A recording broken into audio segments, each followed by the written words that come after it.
अब वो हसीन मंजर आपके सामने रोनुमा होने ही वाला है। हम सबके मेहमान मुअज़्ज़म, मेहमान मुकर्रम हज़रत अल्लामा व मौलाना अब्दुल्ला सालिम साहब कमर चतुर्वेदी मद्दज़िल्लहुल आली स्टेज पर रौनक अफरोज है।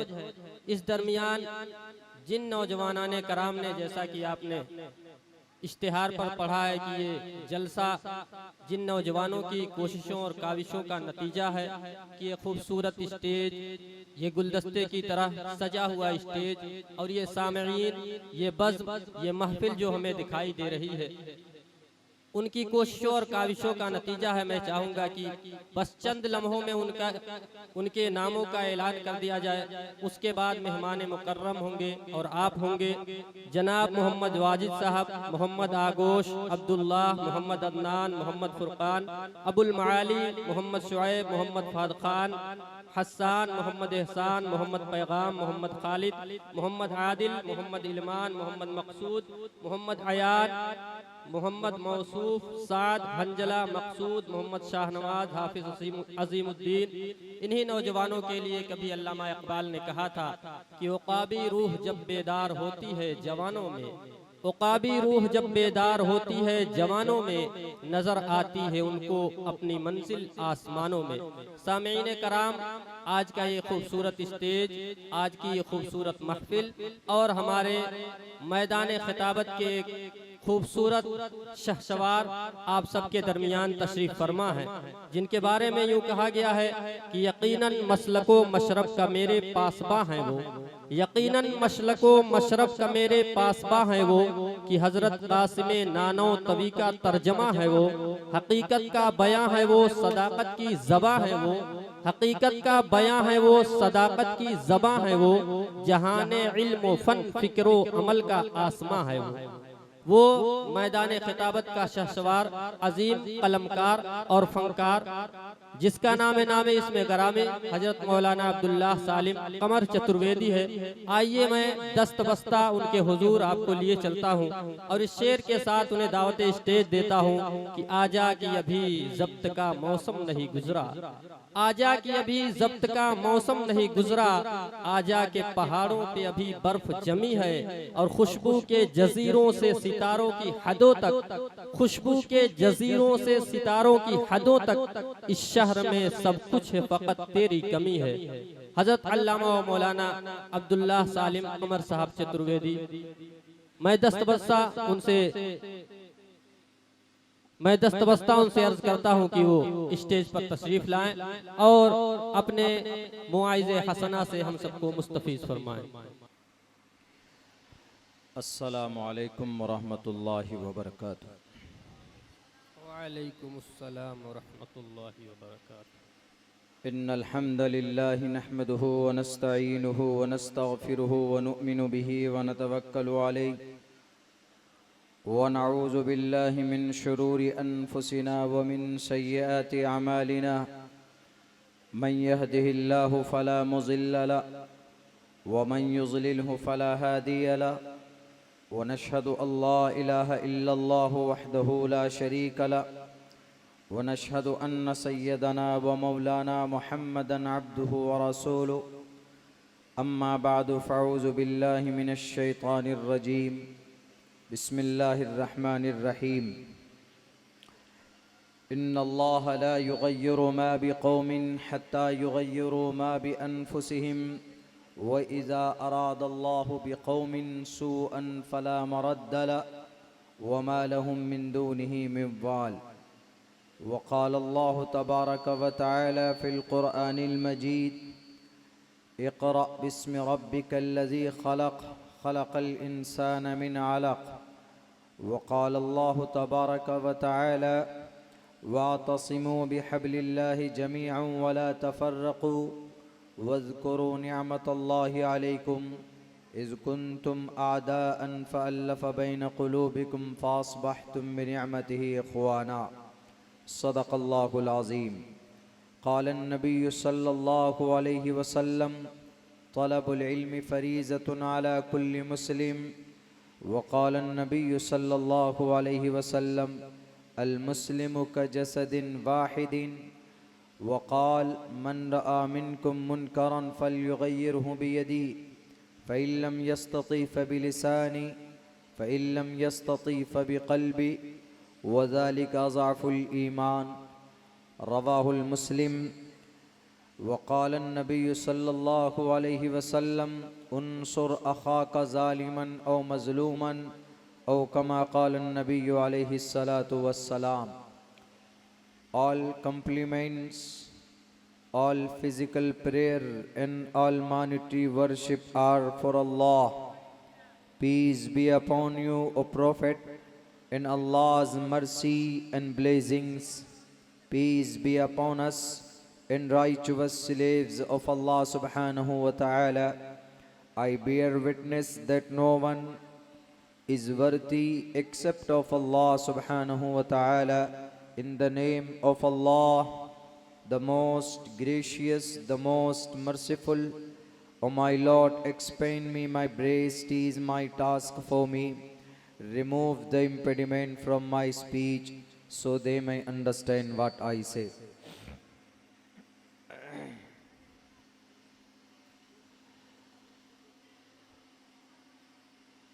रुद्रवो गिरीवा अश्रैत पिशाचा अव ब्रह्मा दुविशो जही प्यारो नाम पर जाम जही तुवम तूर्य तरुष्यतः। ओम सहनाववतु सहनो भुनक्तु सहवीर्यं कर्मामहे तेजस्वनावदीदवस्तु मा विद्विषावहे। ब्रह्मानंतमनादि विश्वकुर्दजं सत्यं परम शाश्वतं विद्या यस्य सनातनी निगम्भिर्दै। ओम शांति ओम शांति ओम शांति। सदर मोहतरम स्टेज पर मुअज़्ज़ज़ उलमाए किराम और इस अज़ीमुश्शान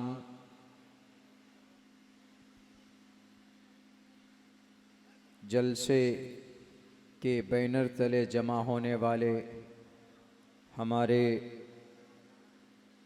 गयूर मुसलमानों, नौजवान साथियों और अपने घरों में बैठकर इस जलसे को सुनने वाली हमारी समाज की इज़्ज़तदार माँ और बहनों,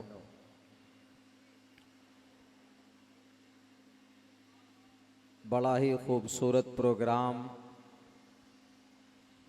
मुनाकिद किया गया है। बड़ी मेहनत और कद्दो काविश के बाद ये जलसा, ये महफ़िल मुनाकिद की गई है। अल्लाह तबारक व तआला से दुआ करते हैं कि अल्लाह सुब्हानहू व तआला हम सब की इस मिल बैठक को हम सब के लिए हश्र के मैदान में निजात का ज़रिया बनाए। साथियों और दोस्तों,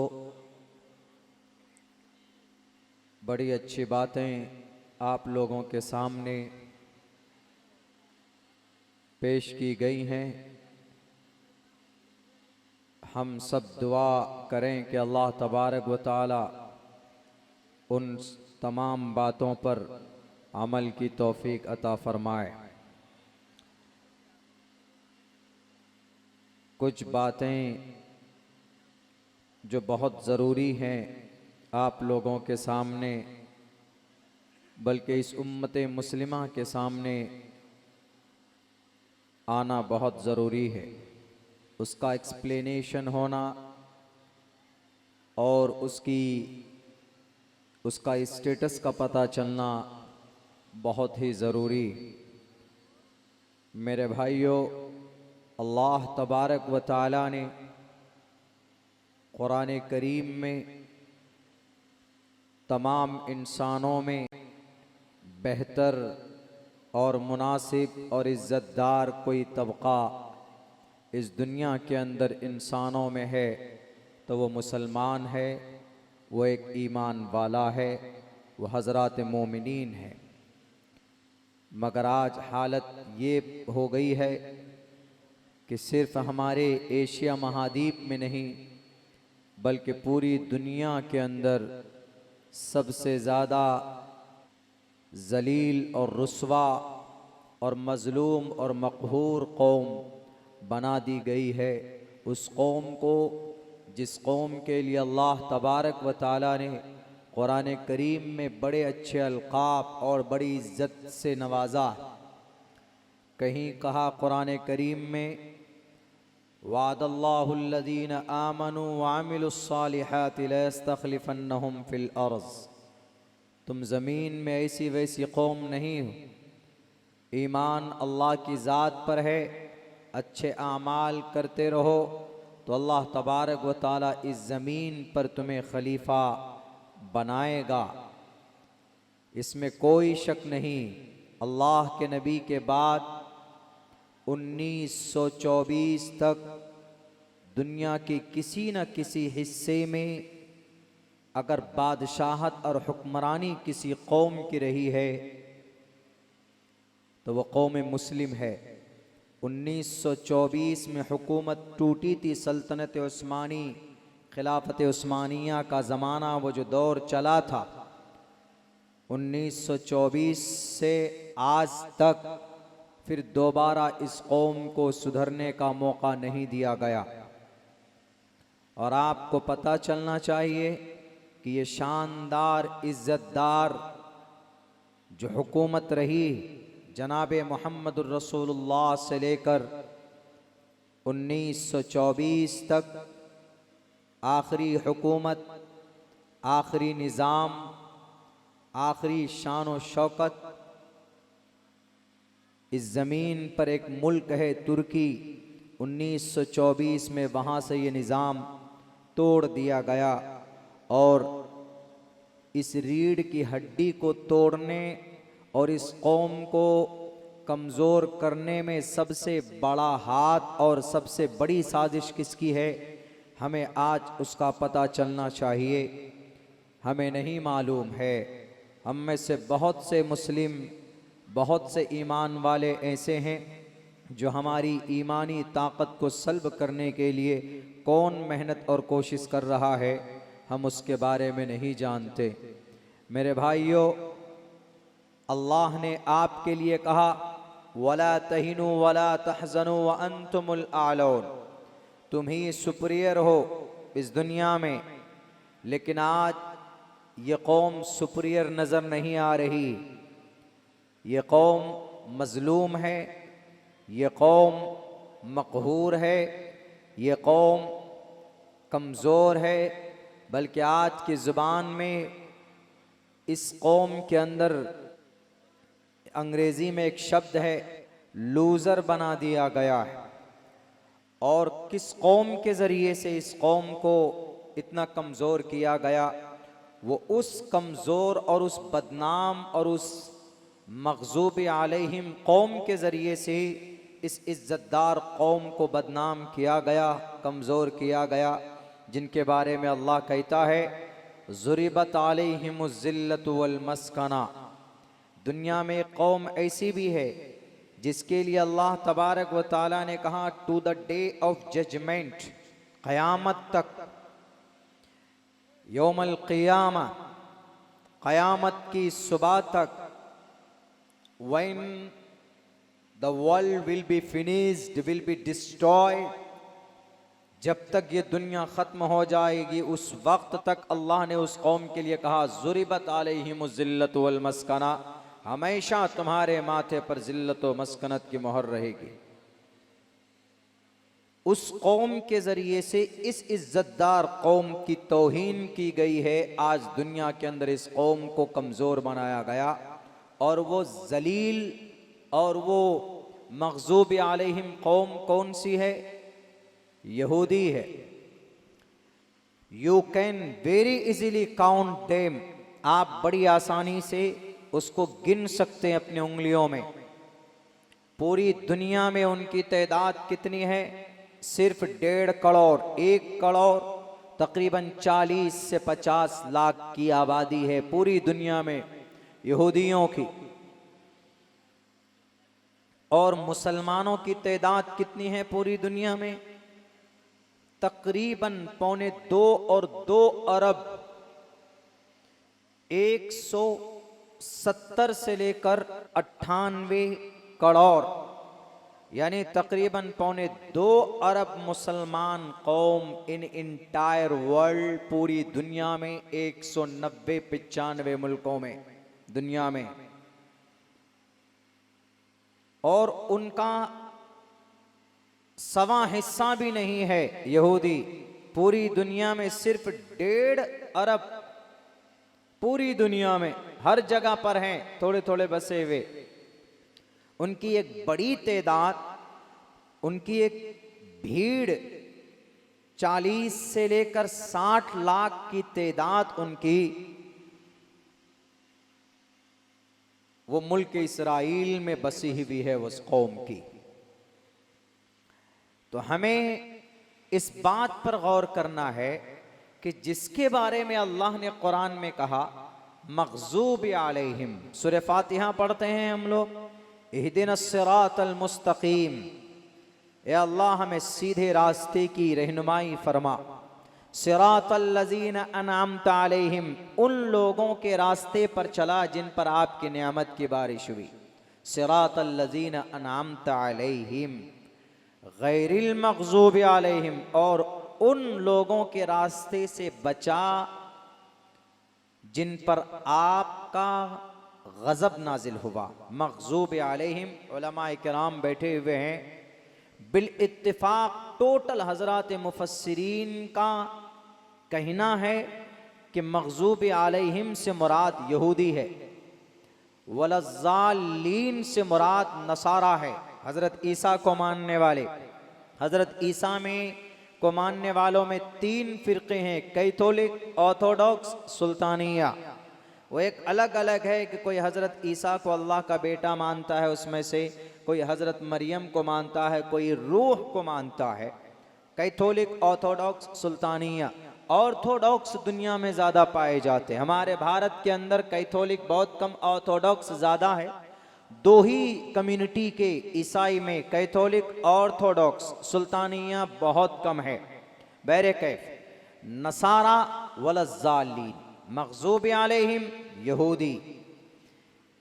दोनों से अल्लाह तबारक व तआला ने सूरह फातिहा में दोनों के बारे में बयान किया, लेकिन आज की तारीख में पहले नंबर पर यहूदी हैं और दूसरे नंबर पर नसारा है।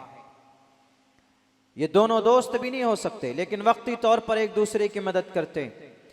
जिस कौम के लिए अल्लाह कहता है ये मुजरिम है और ये जलील है और ये रुस्वा है, लेकिन आज की तारीख में पूरी दुनिया की इकोनॉमिक सिस्टम, पूरी दुनिया की जरिए माश, मईशत का पूरा निज़ाम अगर किसी के कब्ज़े कुदरत में है, किसी के हाथ में है, तो वो यहूदी है। अल्लाह साफ लफ्जों में कहता है ज़ुरिबत अलैहिमुज़ ज़िल्लतु वल मस्कना, मोहर लगा दी, ज़ुरिबत अलैहिम, उनके माथे पर। यही तर्जमा हमने पढ़ा, यही तफसीर पढ़ाई गई हमें जलालैन शरीफ में। ज़ुरिबत अलैहिमुज़ ज़िल्लतु वल मस्कना, जिल्लत और रुसवाई क़यामत तक इनके माथे में मार दी गई। 2 वाज़ेह लफ्ज़ों में अल्लाह कुरान में कहता है कि रुसवाई इनके माथे पर और मग़ज़ूब अलैहिम। और आपके लिए, हमारे लिए, मुसलमान के लिए क्या कहा है? हुवा सम्माकुमुल मुस्लिमीन, नाम अल्लाह ने रखा, और जिस पर अमल करते हैं, जिस धर्म पर, उस धर्म को अल्लाह ने पसंद किया। इन्न दीन इंदल्लाहिल इस्लाम, और तो और व अंतुमुल आलौन, ये सबसे बड़ी सर्टिफिकेट है इस कौम की प्यूरिटी की, इस कौम के बुलंद होने की, जिसको राष्ट्रपति अगर अवार्ड दे दे, रिवॉर्ड दे दे, मेडल मिल जाए जिसको, तो दुनिया की नजरों में वो मुल्क के, पूरे मुल्क में चमकता है, वो शान से, इज्जत से उनका नाम लिया जाता है कि नहीं भाई इनको फला अवार्ड से नवाजा गया है और राष्ट्रपति के हाथों से सम्मानित हैं। यहाँ पूरी दुनिया का पालनहार अल्लाह तबारक व ताला वो कह रहा है कि वअंतुमुल आलौन। ये कुरान के अल्फाज हैं। मुझसे पहले भी हजरत मौलाना ने तकरीर की, इसके ऊपर बहुत अच्छा खिताब हुआ, वला तहिनु वला तहजनु व अंतुमुल आलौन। लेकिन there is small condition, you will be continue, you will be मोमिन इन कुंतुम मुमिनीन, तुम्हें मुसलमान बनकर रहना होगा। एक तरफ अल्लाह का पैगाम आपके लिए कि यू आर सुपीरियर, दूसरे तरफ एक कौम है जिसके बारे में अल्लाह कहता है कि वो जलील और रुस्वा कौम है। लेकिन इस कौम की हालत क्या है? इस कौम की हालत यह है इनकी बच्चियां मुर्तद हो रही। इस कौम की हालत यह है कि इनके अजानों पर पाबंदी है। इस कौम की हालत यह है कि इनकी टोपी और दाढ़ी को देख कर टारगेट किया जाता है। इस कौम की हालत यह है कि इनकी तालीम गांव मदरसों को बंद किया जा रहा है। 903 मदरसे has been closed permanently in Assam state. 903 मदरसे बंद कर दिए गए। इस कौम की हालत यह है कि बड़े बड़े लीडरान मुंह में लॉलीपॉप लेकर बैठे हुए। इस कौम की हालत यह है, एक ईमान एक कलमा होने के बावजूद न मालूम कितनी तंजीमों और फिरकों में बटी हुई ये कौम। इस कौम की हालत यह है, नमाज एक, रोजा एक, ज़कात एक, सब कुछ है। तालीम के मैदान में ये कौम जीरो है। इस कौम की हालत यह है कि 700 ईस्वी से लेकर 1100 ईस्वी तक दुनिया के निजाम को अगर किसी कौम ने बदला, एजुकेशन और तालीम के जरिए से इस कौम के अफराद ने बदला। और आज हालत यह है कि हमारा बच्चा सलमान खान का नाम तो जानता है, जवान फिल्म की हिस्ट्री तो जानता है, और न मालूम कौन कौन से वेब सीरीज के नाम जानते हैं, लेकिन इन्हें मोहम्मदुर रसूलुल्लाह की सीरीज इन्हें याद नहीं। नबी पाक अलैहिस्सलातु वस्सलाम के अज़वाज मुतहरात के बारे में इन्हें पता नहीं। हमारे जवानों के हजरत अली के बारे में पता नहीं। हमारे जवानों को हजरत उस्मान के बारे में मालूम नहीं। हमारे नौजवानों को हजरत अबू बकर सिद्दीक के बारे में पता नहीं। हमारे जवानों को मुआज इब्न मुअव्विस के बारे में पता नहीं, जो 13 और 14 साल की उम्र में इस उम्मत के फिरौन अबू जहल का खात्मा किया था और उनको घोड़े से नीचे उठाकर उसको पटक दिया था तलवार मारकर। हमारे जवानों को सिर्फ सोशल मीडिया, बेहतरीन कैमरा कौन से मोबाइल में, उसके जरिए से सेल्फी लेना और फिर फौरन फॉरवर्ड कर देना, फौरन ग्रुप बनाकर भेज देना, क्या मिलता है बताओ जरा। मुझे याद नहीं है अपनी लाइफ में मैंने कभी भी शौक से सेल्फी लेकर मैंने उसको नशर किया हो, आगे बढ़ाया हो। मुझे याद नहीं है, ना मेरा शौक है। आज तक शौक से हमने कोई भी अपने मोबाइल से मैंने अपना या किसी के साथ मैंने फोटो नहीं लिया। नो नीड, जरूरत नहीं है। जिस पर मेहनत करना है हमारे लोग उस पर मेहनत नहीं करते हैं। यहूदी उस पर मेहनत कर कर अर्श मुअल्ला तक जा चुका है। वो कौम कैसे कामयाब हुई और हम कैसे रुसवा हुए, मैं वो बताना चाहता हूं। वो कौम 1947 तक उसको जगह नहीं थी रहने के लिए। इन यहूदियों को जगह, घर, मकान, बंगला, कोई स्टेट, कोई तहसील, कोई विलेज, कोई ताल्लुका, कोई डिस्ट्रिक्ट, कुछ भी अलाट नहीं था। 1947 तक कोई जगह नहीं थी इनकी अपनी। और आज क्या है, सन 2023, कितना अरसा गुजर गया, मेरे ख्याल से 70-75 साल में। ये 75 साल में उस कौम ने अपनी तकदीर अपने हाथों से लिखी है और अपनी ऐश की जिंदगी वाली उन्होंने, पूरी दुनिया की बादशाहत वाली तकदीर उन्होंने अपने हाथों से लिखा है।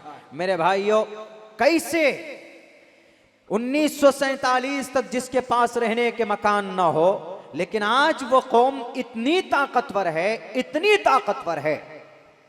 आपके पास मोबाइल है, आपके पास आईफोन है, आपके पास नोकिया है, आपके पास मोटोरोला है, आपके पास और भी बहुत सारी चीजें हैं।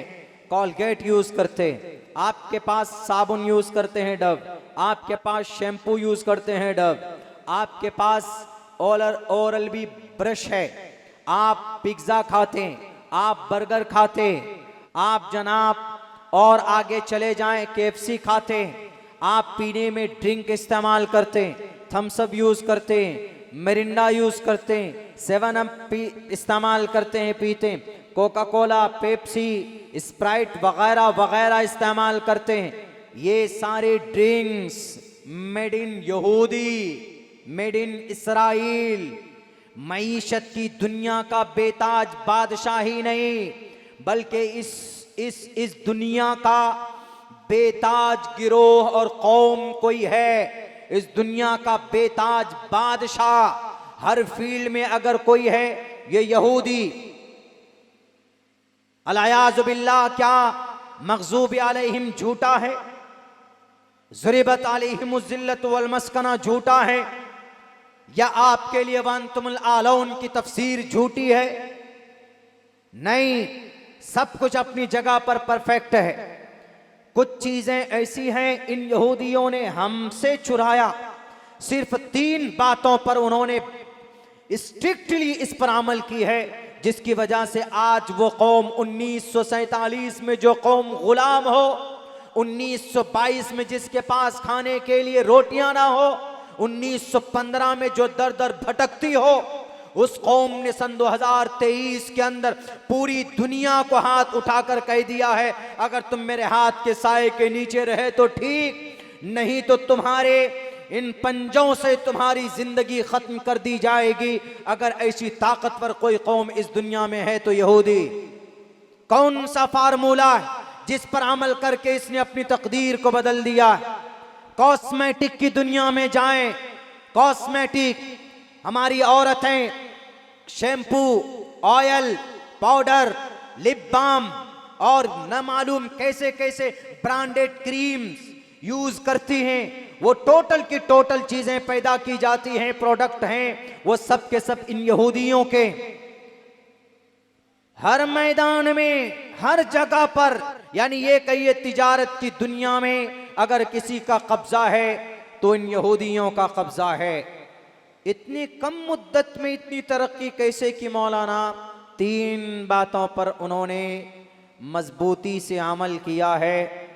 आप अमल कर लें तो आपकी जिंदगी बदल जाएगी। क्यों? आप कहेंगे वो तो यहूदी है यहूदी, लेकिन उन 3 बातों पर उन्होंने बाइबल पर या अहद जदीद पर अमल नहीं किया। वो 3 बातें आपसे ली हैं, आपकी शरीयत से ली। पहली चीज क्या?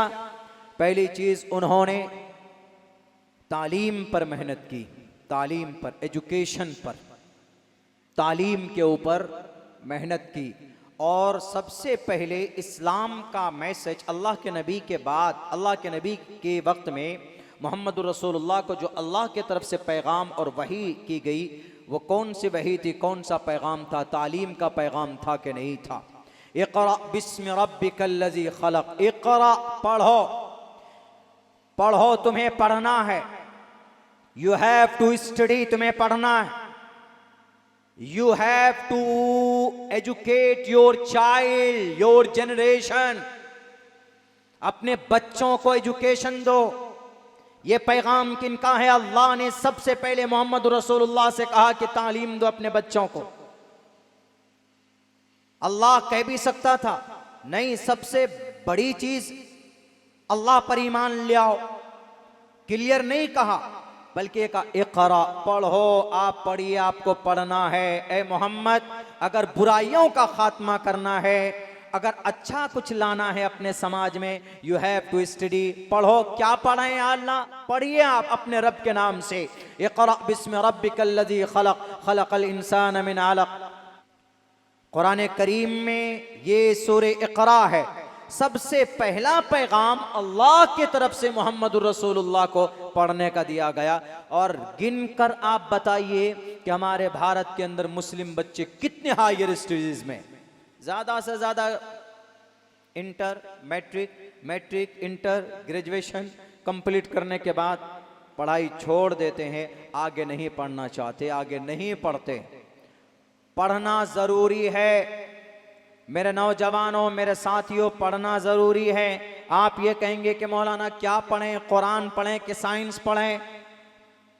ये बात आपको मैं बताऊंगा कि कुरान और साइंस, मैथ और MBBS, डॉक्टरेट, MD, ये सारी चीजें बाद में 1882 में अलग अलग की गई हैं।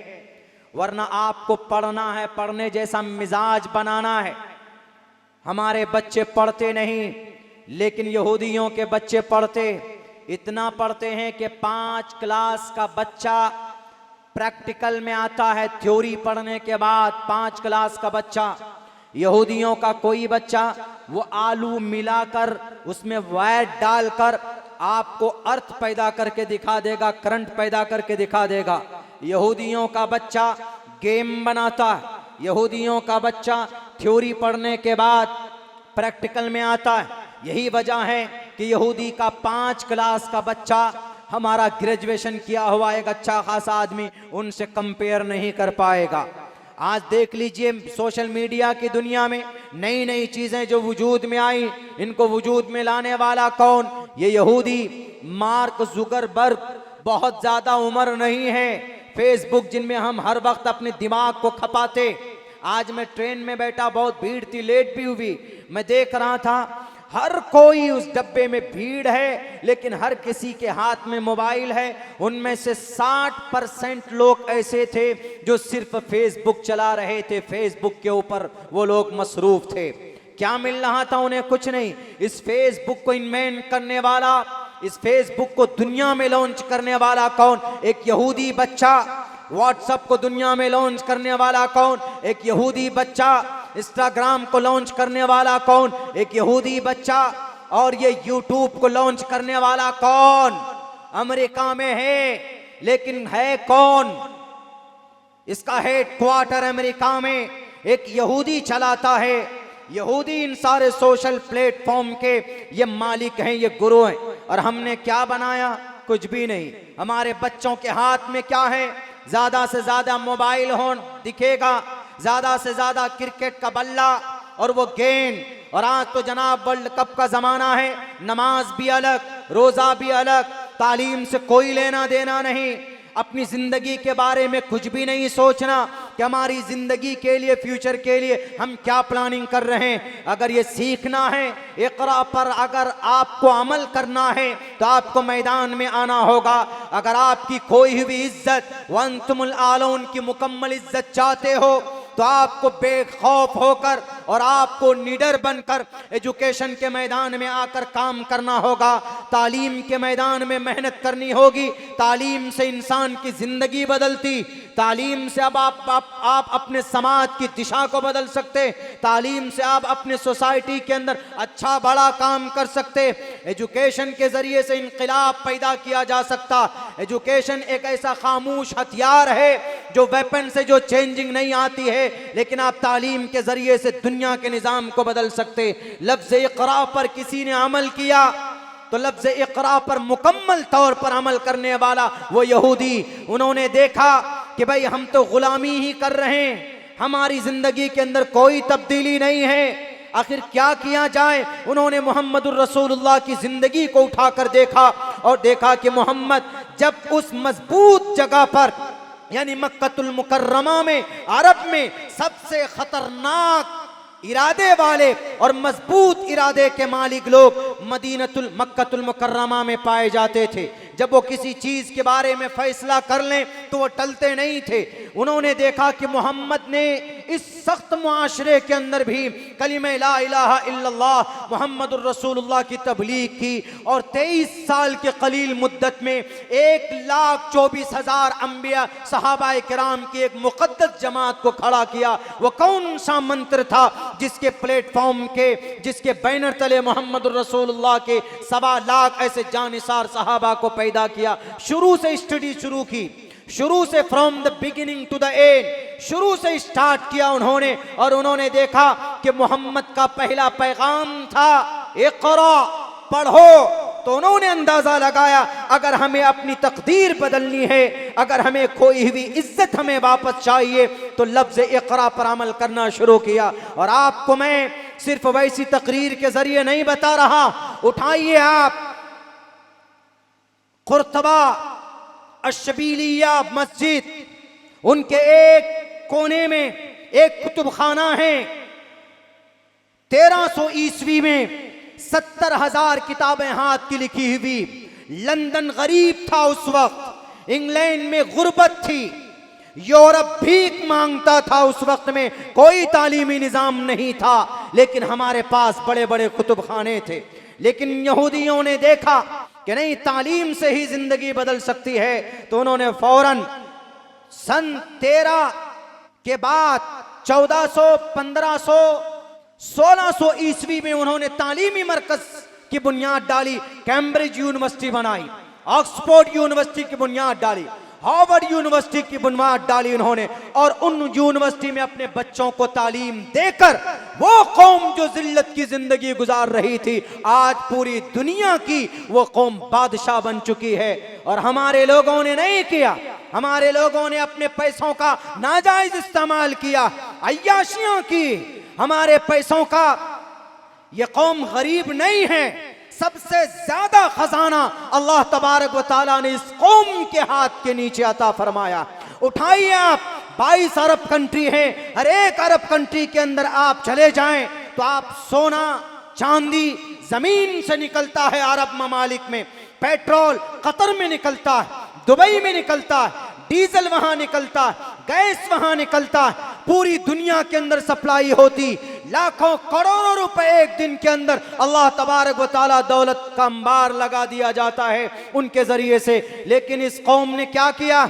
इस कौम ने अपने घरों के अंदर सोने के दीवार खड़े किए, इस कौम ने चांदी का जीना बनाया, इस कौम ने हीरे जवाहिरात के गाड़ी बनाए, अय्याशियां की, 4-4 बीवियों को रखकर चेहरे से सुन्नत रसूलुल्लाह का जनाजा निकाल दिया है। कोई भी तालीमी मराकिज कायम नहीं किए इन अय्याश और इन जालिम और पत्थर दिल हुक्मरानों ने। बोलते रहे कि हम मुसलमान हैं, बोलते रहे कि हम शेख हैं, बोलते रहे कि हम तेल के खजाने के ऊपर बैठे हुए हम मुखिया हैं, लेकिन तालीम के मैदान में ये जीरो।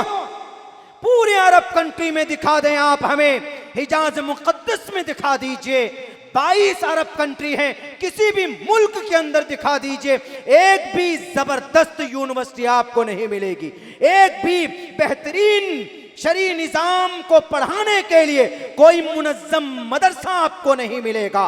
लेकिन चले जाएं अंग्रेज के घर के अंदर, इंग्लैंड चले जाएं, वहां लंदन के अंदर में, लंदन जाएं आप, इंग्लैंड जाएं आप, वहां पर आपको ऑक्सफोर्ड यूनिवर्सिटी नजर आएगी। पूरी दुनिया से बच्चे वहां पर MBBS, MD, MB, BTech, MTech की डिग्री लेकर निकलते हैं, दुनिया के अंदर अपनी इज्जत का लोहा मनवाते। इन यहूदियों ने तालीमी मराकज़ कायम किए, लफ्ज़ इक़रा पर अमल करने के लिए बड़ी बड़ी यूनिवर्सिटी बनाई, और हमारे इन हुक्मरानों ने सिर्फ अय्याशियां की है, पैसों का नाजायज इस्तेमाल किया है। यही वजह है आज ये मुनाफिकीन की हालत में जा चुके हैं, उन जैसी सिफत इनके अंदर दिखाई देती। लफ्ज़ इक़रा पर अगर किसी ने अमल किया, एजुकेशन पर यहूदियों ने अमल किया। और हमारे शेख मोहतरम मुफ्ती सईद अहमद साहब पालनपुरी रहमतुल्लाहि अलैह फरमाते थे,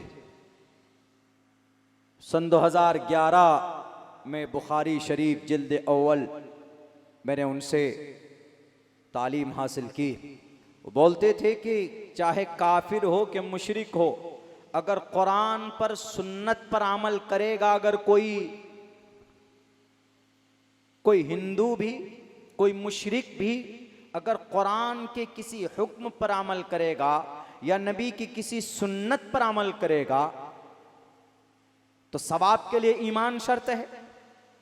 लेकिन किसी के पास ईमान नहीं है, कोई 33 करोड़ देवी देवता को मानता है, कोई विष्णु ब्रह्मा शिव को मानता है, और कोई दुर्गा को मानता है, कोई राम को मानता है, कोई कृष्ण को मानता है, कोई भोले शंकर को मानता है, कोई बजरंग बली हनुमान जी को मानता है, 33 करोड़ देवी देवताओं को मानता है। अल्लाह के नजर में इट इज नॉट एक्सेप्टेबल, ये काबिल कबूल नहीं है। लेकिन कहते हैं अगर किसी सुन्नत पर कोई मुशरिक या कोई काफिर अमल करता है तो उसको अमल करने की वजह से दुनिया में उसको उसका अच्छा रिजल्ट मिलेगा।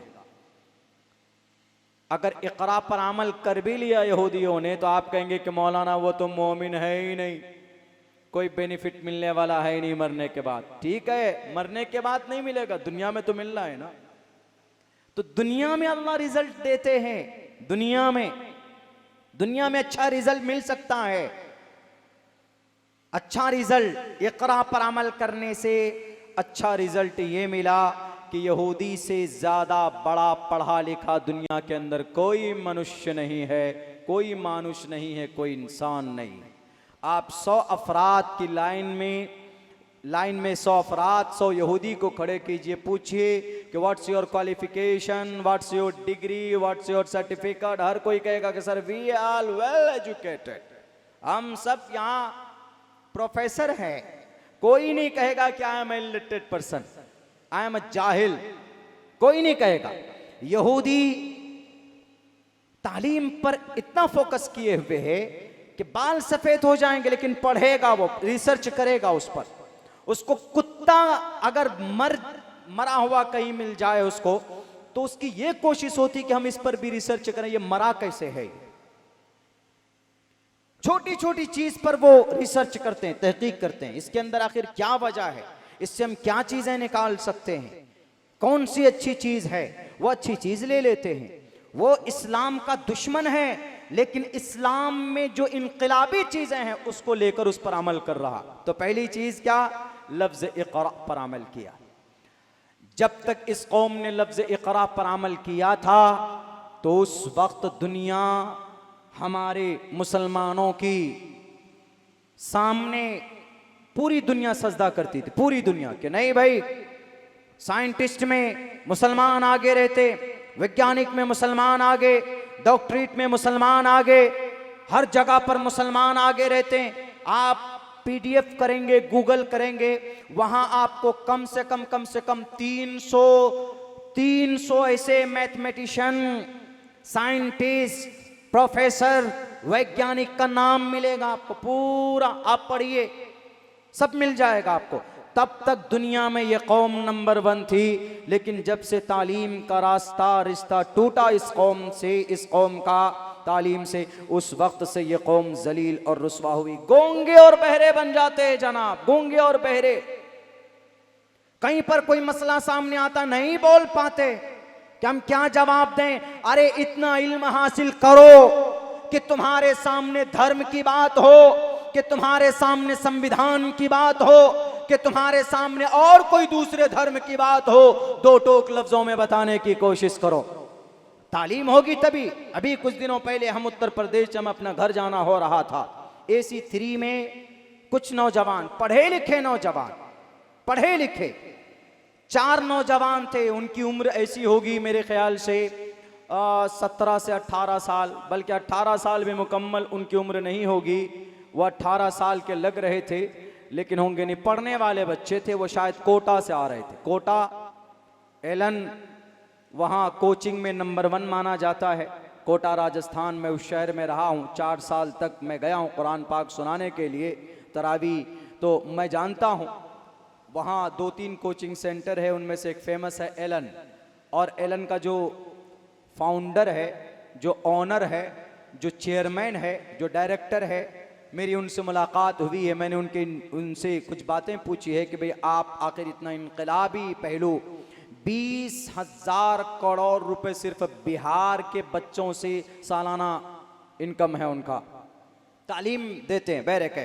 तो बच्चे आ रहे थे वहां से, तो उन बच्चों ने देखा हमारे उसी कैबिन में तबलीग जमात के भी साथी थे जो नमाज पढ़ते हैं। नमाज का वक्त हो जाए अल्हम्दुलिल्लाह नमाज वहीं पढ़ते हैं, अब जहाँ वक्त हो जाए कोशिश रहती है कि भाई जमात से नमाज पढ़ें।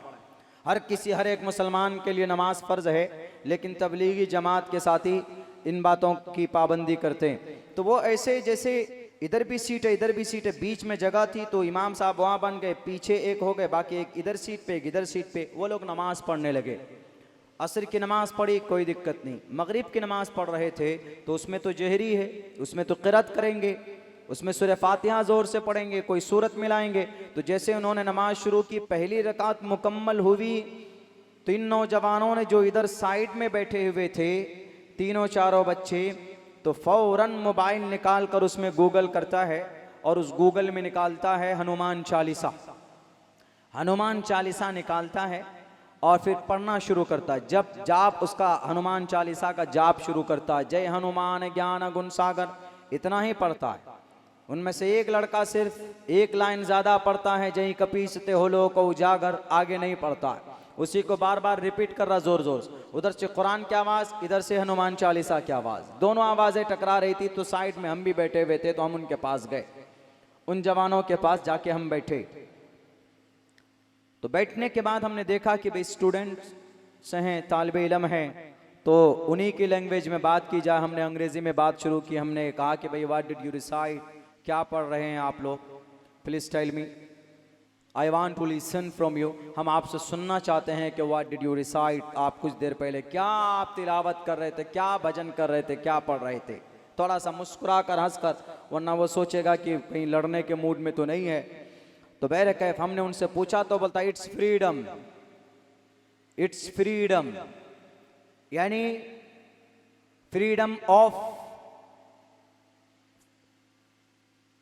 Of conscience and profession and practice. वो ये बताना चाहते थे इट्स फ्रीडम यानी हमारी आज़ादी, हम भी पढ़ सकते हैं, जैसे ये लोग कुरान पढ़ रहे हैं वैसे हम भी हनुमान चालीसा पढ़ सकते हैं। हमने कहा कि व्हाई नॉट, यू कैन, आप पढ़ सकते हैं, but you why do you disturb other passenger, क्यों आप दूसरे को परेशान कर रहे हो at this time, and only they are offering सलाह, वो सिर्फ अपनी नमाज अदा कर रहे हैं, they are praying to god for save all person, हर किसी के लिए दुआ मांग रहे हैं, वो कुछ गलत नहीं कर रहे। बोला no problem, they are offering and I am also, I am worshipping my lord, कि हम भी अपने ईश्वर की पूजा कर रहे हैं, पढ़ रहे हैं। हमने कहा कि यस ओके, कर सकते, कोई दिक्कत नहीं, नो प्रॉब्लम। हमने कहा please tell me Hanuman Chalisa.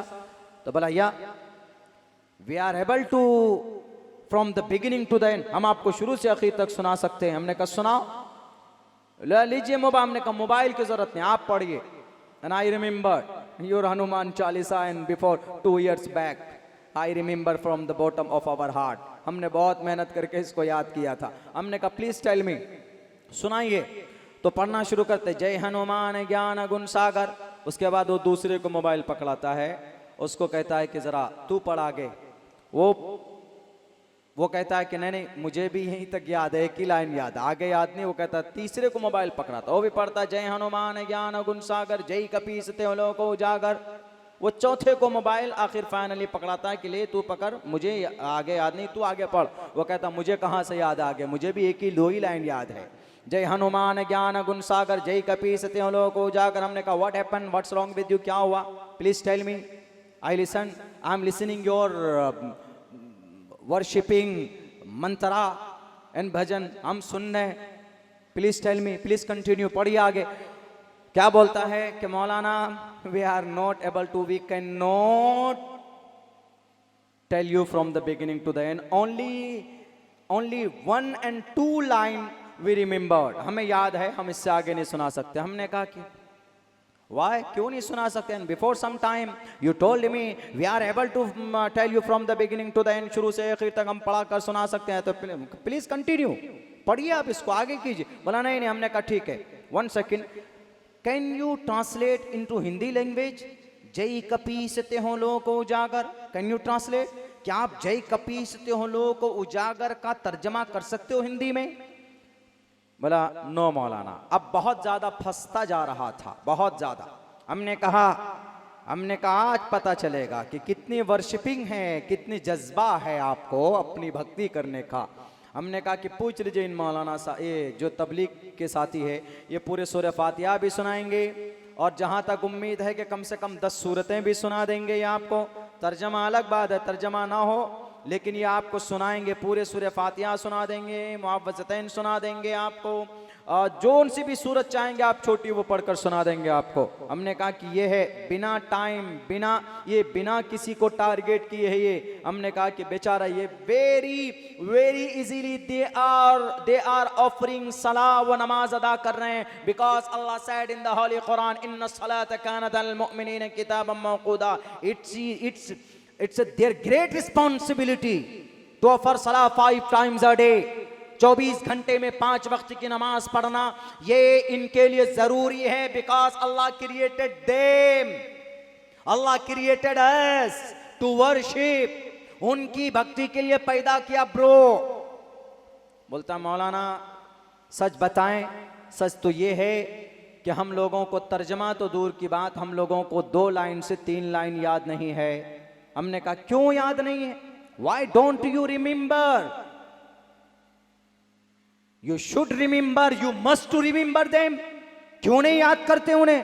तो बोलता मौलाना हम लोग तो we are student, we are coming from Kota and to Patna. Patna के लिए निकले हम लोग, कोटा से आ रहे हैं हम लोग, तो दूसरे ये कोई उसका आर्ट्स का स्टूडेंट है, ये बायोलॉजी का स्टूडेंट है, ये फलां में कोचिंग करा, ये फलां में कोचिंग करा, शुरू कर दिया। हमने कहा कि फिर ये बीमारी आई कहाँ से कि नमाज पढ़कर तुम हनुमान चालीसा पढ़ो? बोला आप सुनाते हैं मौलाना। हमने कहा चलो बताओ क्या है मसला। उन्होंने कहा कि मौलाना मसला ये है कि हमारा एक दोस्त है, सीनियर है, वो हम लोगों को हर संडे आता है हमारे पास और आकर के सिर्फ यही कहता है कि जहां पर भी रहो, जहां सफर में जाओ, जो भी करो, जिधर भी रहो, अगर मुसलमान दिख जाए तो उनको परेशान करने के लिए, उनमें रौब डालने के लिए, उनको डराने के लिए हनुमान चालीसा पढ़ना। अगर वो लोग अजान और नमाज पढ़ते हुए दिख जाएं, अगर नहीं कहीं टोपी दाढ़ी वाला दिख जाए या कहीं कोई मुसलमान दिख जाए तो ये बोलना भारत माता की जय बोलो या जय श्री राम का नारा लगाना, जय श्री राम बोलना या भारत माता की जय बोलना, और कुछ नहीं करना। कोई रीजन नहीं बताया, बस सिर्फ ये बोला कि ऐसे करो कि तो तुम्हारे धर्म की रक्षा होगी। धर्मो रक्षति रक्षतः, तुम ऐसा करोगे तो तुम्हारा धर्म महफूज रहेगा, धर्म महफूज रहेगा तो तुम भी महफूज रहोगे। हमने कहा कि ये बात किसने बताया? बोला हमारे सीनियर ने हमको बताया। हमने कहा अच्छा तुम्हारे सीनियर ने ये बात तुमको बताई, टीचर ने बताया? बोला नहीं टीचर नहीं बताते, कुछ स्टूडेंट हैं अखिल भारतीय विश्व परिषद के टीचर, वो सीनियर दोस्त थे, साथी थे। एजुकेशन फील्ड में एक तंजीम का एक नाम है जो इस तरह की बातें, इस तरह की इस साजिशें चलाते। हमने कहा कि ठीक है मैं बताता हूँ आपको, आपको पूरा हनुमान चालीसा याद नहीं है, मैं आपको बताता हूँ हनुमान चालीसा का कम से कम 4 line with translation. We are able, I am able, I can translate. जय हनुमान ज्ञान गुण सागर, जय कपीस ते हो लोक उजागर। राम दूत अतुलित बलदामा, अंजनी पुत्र पवन सुत नामा।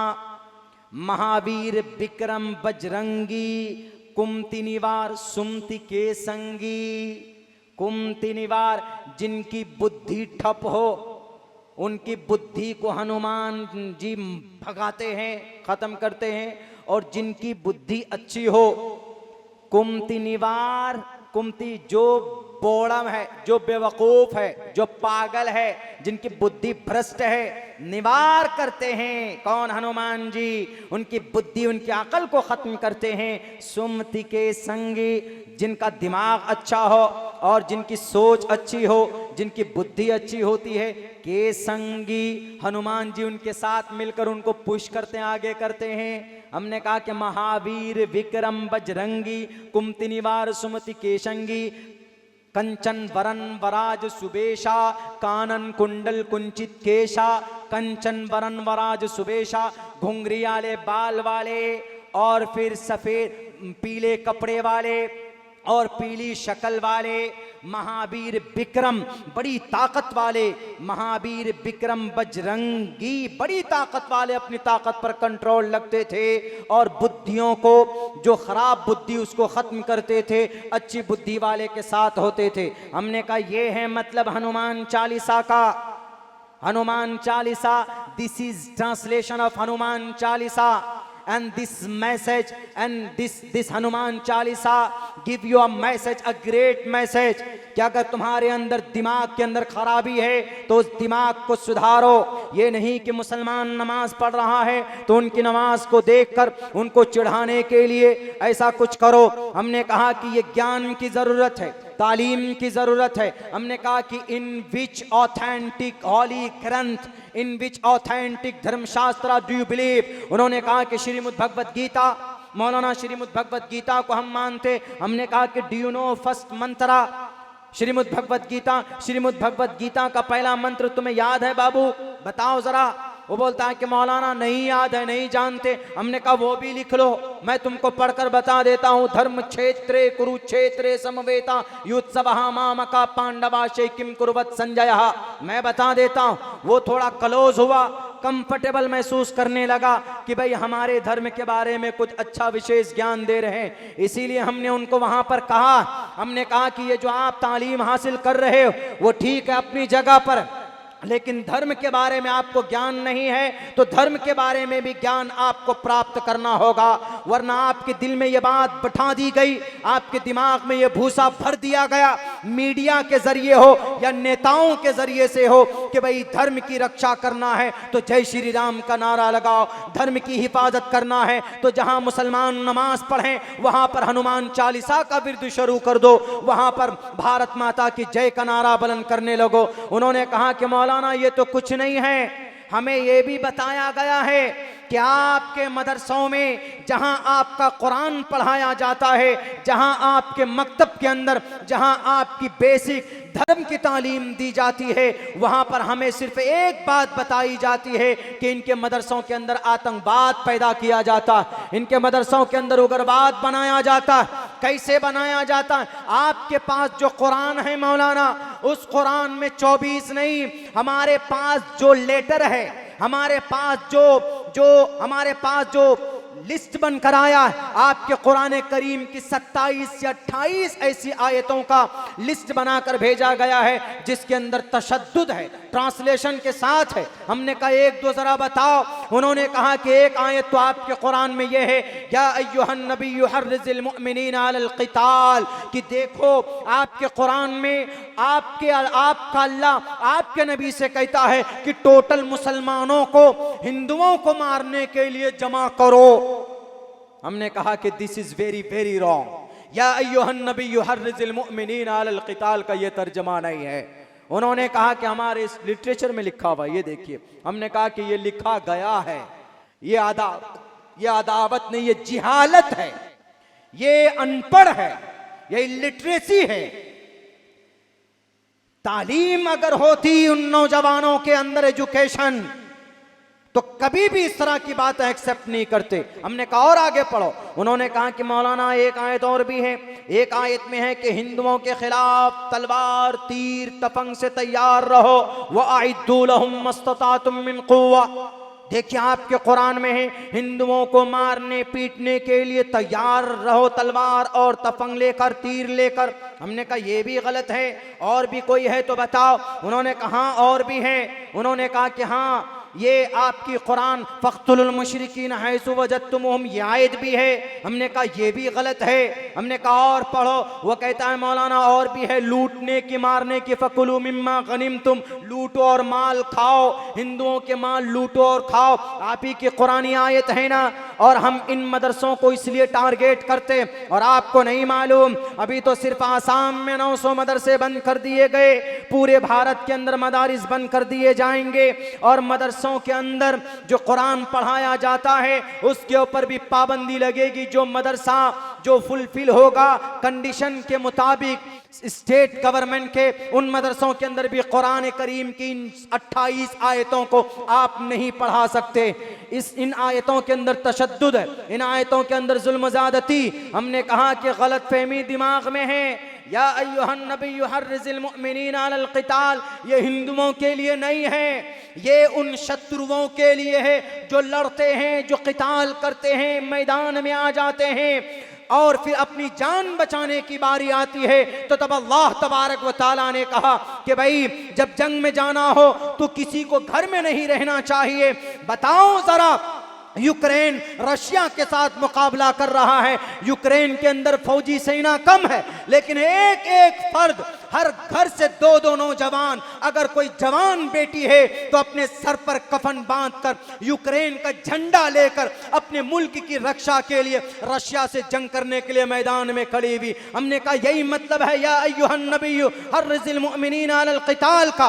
अगर नहीं समझ में आता है तो आज भी दुनिया के अंदर जंग जारी है, जाओ जाकर के देख लो, वो गजा पट्टी के अंदर वहां का छोटा छोटा बच्चा सर पे कफन बांधकर अपनी जमीन की हिफाजत के लिए जालिम इसराइल के तोपों के सामने खड़ा हुआ है। हमने कहा कि जब सिचुएशन ऐसी पैदा हो जाए, जब हालत ऐसी पैदा हो जाए, उस वक्त अपने सर पे कफन बांधकर मुकाबला करना अपने देश की रक्षा के लिए कोई बुरा नहीं है। अगर चाइना आक्रमण करे तो इस देश का नौजवान खुद हम लोग सर पे कफन बांधकर मैदान में निकलकर चाइना का मुकाबला करेंगे। ये या अय्युहन नबिय्यु हर्रिज़िल मुअमिनीना अलल क़िताल का मतलब हो सकता है। समझाने के लिए हमने ये बात उनको बताई। हमने कहा हमने कुर्बानी दी है, अंग्रेज के सामने हम ही खड़े थे, तुम नहीं थे। ये जो नफरत की बीज बोते हैं, ये तो इनका तो जन्म भी नहीं हुआ था, इनकी पैदाइश नहीं हुई थी। उस वक्त अंग्रेज के साथ में अगर कोई सर पर कफन बांधकर मैदान में था तो उस वक्त ईमान वाला था, मोमिन था। आपको कुरान के बारे में गलत जानकारी दी गई। उन्होंने कहा कि मौलाना it's your Quran, we don't believe in your Quran, हम आपके कुरान पर अमल नहीं करते। हमने कहा no problem, do you believe in Rigveda, Yajurveda, Samaveda, Atharvaveda? बोला हाँ, हमारा शास्त्र है, धर्म शास्त्र, ईश्वरीय ग्रंथ है। हमने कहा ठीक है, उसका एक एक लफ्ज सच्चा होता है आपके अकीदे के मुताबिक? बोला हाँ। हमने कहा कि ठीक है, अहमेव सौयमिदं बदामि जुष्टम दवा बिरुत्मानो शबियम कामैतत् मुगुर्णम कुर्णमितम ब्रह्मांडम तमुर्शिदम सुमिधाम। ऋग्वेद है, इसका मतलब है कि ईश्वर की तरफ से जो भी बातें बताई जाती है वह सच्ची होती है। डू यू बिलीव, यकीन करते हो? बोला हाँ, हमें तो पता है। हमने कहा मैंने मंत्र भी पढ़ दिया है, तुम्हें पता ही है सिर्फ, लेकिन हमने मंत्र पढ़ के सुनाया तुम्हें। हमने कहा कि देखो, आपको कुरान करीम की किस आयत पर एतराज? बोला ये आयत पे, ये आयत पे, ये आयत पे। हमने कहा कि देखो, या अय्युहन नबिय्यु हर्रिज़िल मुअमिनीना अलल क़िताल, या वअइद्दू लहुम मस्ततातुम मिन क़ुव्वा, वअइद्दू लहुम मस्ततातुम मिन क़ुव्वा, कि तैयार रहो अपने हथियार से दुश्मनों के मुकाबले में।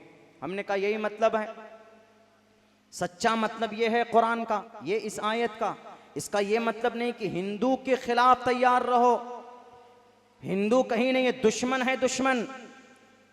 हमने कहा कि एग्जाम्पल देता हूं, ईरान से 5 फाइटर जेट लाए कौन? हमारे प्राइम मिनिस्टर साहब 2 साल पहले या शायद 3 साल पहले। फाइटर जेट, लड़ाई वाले, लड़ने वाले जेट लाए, हवाई जहाज, लड़ने वाले रॉकेट। क्यों लाए? व्हाट इज नीड, क्या जरूरत थी इतना पैसा वेस्ट करने के लिए? पैसा रहता गरीबों के अकाउंट में जाते, गरीब अपनी आराम की जिंदगी गुजारते, लेकिन क्या जरूरत थी? अगर आप पूछेंगे डिफेंस मिनिस्ट्री से, वो ये कहेगा कि अपने देश को शक्तिशाली बनाने के लिए, ताकि चाइना, रशिया या कोई भी हमारे मुल्क पे अगर कब्जा करेगा, अगर हमला करेगा, तो हम अपने हथियारों से मजबूत होंगे, तब ना हम लाल पीली आंख दिखा सकेंगे चाइना को या रशिया को। कोई अगर हमको, चाइना अगर हमारे तरफ कदम बढ़ाएगा, हम कहेंगे ओ चाइना कदम पीछे कर ले, मेरे पास भी फाइटर जेट है, मेरे पास भी एटम बम है। तब ना, हमारे पास भी मिसाइल है, टारगेटेड मिसाइल है हमारे पास, जो डॉक्टर एपीजे अब्दुल कलाम बना कर गए हैं। क्यों? इसलिए ताकि किसी अपने मुल्क की सिक्योरिटी के लिए चीज की जाती है। हमने कहा कि इस आयत का यही मतलब है, वो आइदुलहुम मस्ततातुम मिन कुव्वा, अपनी रक्षा के लिए, दुश्मन से हिफाजत के लिए, अपने मुल्क के, अपने यहाँ के आवाम के, जनता की। हम इसीलिए अल्लाह के नबी अलैहिस्सलातु वस्सलाम को अल्लाह ने कुरान करीम के अंदर कहा, और ये गलत नहीं है। हमने कहा यकीन नहीं आता, उठाइए, मंत्र के अंदर कहा गया, साफ साफ लफ्जों में कहा गया है, अब ब्रह्मा दुविशो जही तुवम तू अब दम प्यारू नाम पर जाम जही रुद्रवो गिरीवा अश्रयित पिशाच, रुद्रवो गिरीवा अश्रयित पिशाच। कमजोर को छोड़कर इस जमीन के ऊपर किसी पर अत्याचार मत करो। कमजोर इंसान है, उन पर तो होना ही नहीं चाहिए, लेकिन अपने हाथ को इतना मजबूत रखो, इतना ताकतवर रखो कि सामने अगर कोई ताकतवर हो तो उससे तुम खाइफ ना हो, डरना नहीं, उनके सामने लड़ना। हमने कहा रुद्रवो गिरीवा अश्रयित पिशाचा का जो मतलब है वही वअइद्दुलहुम मस्ततातुम मिन कुव्वा का वही मतलब है। समझ में नहीं आती है बात। भला मौलाना लूटने की जो बात है, फकुलू मिम्मा गनिमतुम, कि हिंदुओं के माल को लूटो और फिर खाओ, हमने कहा गलत तर्जमा है। हमने कहा इसको समझने का आसान तरीका ये है, जैसे कौरव और पांडवों के बीच में लड़ाई हुई, पांडु जीत गए, कौरव हार गए, तो कौरवों के प्रॉपर्टी पर किनका कब्जा था? उन्होंने कहा कि पांडु का। हमने कहा कि पांडु के लिए जायज है? बोला हाँ, वो लूटा हुआ माल है, वो जायज है, ये जंग के कंडीशन में संविधान में आता। हमने कहा यही बात है कुरान में, फकुलू मिम्मा गनिमतुम। अल्लाह के नबी अलैहिस्सलाम के सामने शत्रु थे, तो आपने मुकाबला किया, शत्रु हार गया, शत्रु के माल के ऊपर मोहम्मद रसूलुल्लाह ने कब्जा कर लिया। हमने कहा कि जो चीज़ महाभारत में गीता में है वही चीज़ कुरान करीम के अंदर अल्लाह तबारक व तआला की पैगाम की सूरत में मौजूद है। अगर तुमको समझना है तो तुमको ज्ञान लेना होगा, तुमको लफ्ज़ इक़रा पर अमल करना होगा, तुमको तालीम को अपनाना होगा। अगर तालीम को नहीं अपनाओगे तो गुंडे और लुटेरे बना दिए जाओगे, नफरत परस्त बना दिए जाओगे। बच्चे पढ़ने जाते हैं स्कूल में, लेकिन कहीं कहीं पर उनको धार्मिक तरीके पर, धार्मिक भावनाओं भड़काकर उन नौजवानों के दिलो दिमाग के अंदर नफरत की बात की जाती। हमने कहा उठाओ, रुद्रवो गिरीवा शरैत पिशाचा का क्या मतलब है कि शत्रु को मारो और उनका बचा हुआ सामान अवा सत्यम विभाजने, ईमानदारी के साथ बदल लो, ईमानदारी के साथ विभाजन कर लो। ऋग्वेद, डू यू बिलीव, विश्वास करते हो कि नहीं करते हो? बोला हाँ मौलाना, आपको इतना ज्ञान कहाँ से आया? हमने कहा कि आई एम ए स्टूडेंट, मैं तालिबे इल्म हूँ। Your authentic in Dharmashastra, do you join with me? मेरे साथ तुम जानना चाहते हो, ज्वाइन हो सकते हो। मैं तुम्हें तुम्हारे धर्म के बारे में बताऊंगा। कोई ऐसा निज़ाम बने जिन लोगों के दिलों में कुरान करीम के ताल्लुक से, शरीयत के ताल्लुक से जो गलत फहमी है, ये चीज़ उनको रिमूव करने की ज़रूरत है, उनके सामने खोल कर रखने की ज़रूरत है कि हमारे धर्म में, हमारे कुरान में कोई आयत ऐसी नहीं और कोई हुक्म अल्लाह का ऐसा नहीं है जो किसी इंसान को कष्ट में डालता। वो तो सिर्फ आयतें निकाल कर ज़ाहिरी तौर पर तर्जमा उल्टे सीधे कर देते। हमने कहा कि brother, if you understand, if you want to understand the method, the command of Allah, you must to very deeply educate। आपको हमारे कुरान के बारे में गहराई में जाकर आपको इस पर रिसर्च करना होगा, तभी तुम्हें समझ में आएगा। उन्होंने कहा कि मौलाना, हम लोगों को तो बस एक ही बात बताई जाती है कि जहाँ कुरान पढ़ाया जाता है किसी न किसी तरीके पर उन जगहों को नष्ट कर दो। हमने कहा मतलब मकतब और मदरसा? बोला हाँ, ये आपके टारगेट पे हैं या आपके निशानी पे। अभी 2 दिन पहले दिल्ली के अंदर अब दुआएं करने पर पाबंदी हो गई कि फला मुल्क का नाम लेकर तुम दुआ नहीं कर सकते। कुछ दिनों के बाद कहेंगे कि आप 4 रकात नमाज पढ़िए, आप 12 रकात नहीं पढ़ सकते। कुछ दिन कहेंगे ये दकियानूसी ख्याल रखने वाले पापी और मुजरिम या धर्मी या संविधानिक देश के देशद्रोही गिरोह। कुछ दिन के बाद कहेंगे कि तुम दुआ मत करो अपने ईश्वर से अपनी सालमियत के बारे में। अगर आपके दिमाग में इतना भूसा भरा है मदरसों के बारे में, मकतब के बारे में, तो भूसे को निकालो। इसलिए कि मदरसे की ये तारीख नहीं है, मदरसे की बड़ी शानदार तारीख है। ज्यादा पीछे जाने की जरूरत नहीं है। आप सिर्फ चले जाइए, जब अंग्रेज इस देश में आया था, जब देश को लूट लूट कर कश्तियों में सारे हीरे जवाहिरात और सारी प्रॉपर्टियां मुंतकिल कर रहा था ब्रिटानिया और ब्रिटिश के अंदर, उस वक्त और उनको गलत कहने वाला अगर कोई मर्द मुजाहिद निकला था मैदान में, तो वो सिर्फ मदारिस के उलमा थे कि नहीं थे।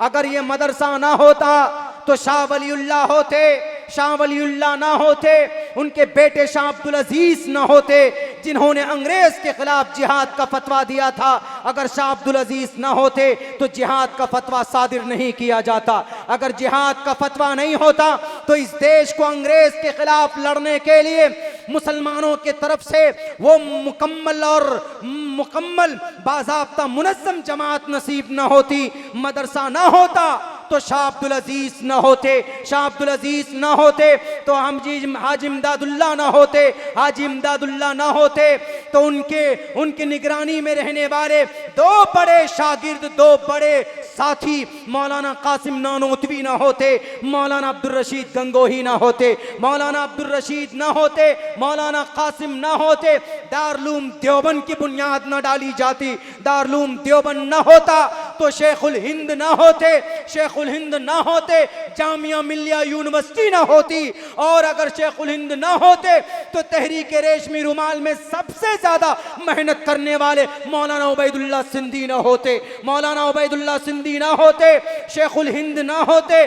बताओ, अंग्रेज की आंखों में आंखें डालकर बात करने वाला लाओ कोई योद्धा, लाओ कोई माँ ऐसी जो ये कह सके मैंने अपने कोख से कोई बच्चा ऐसा पैदा किया है जो अंग्रेज की आंखों में आंखें डालकर बात कर रहा।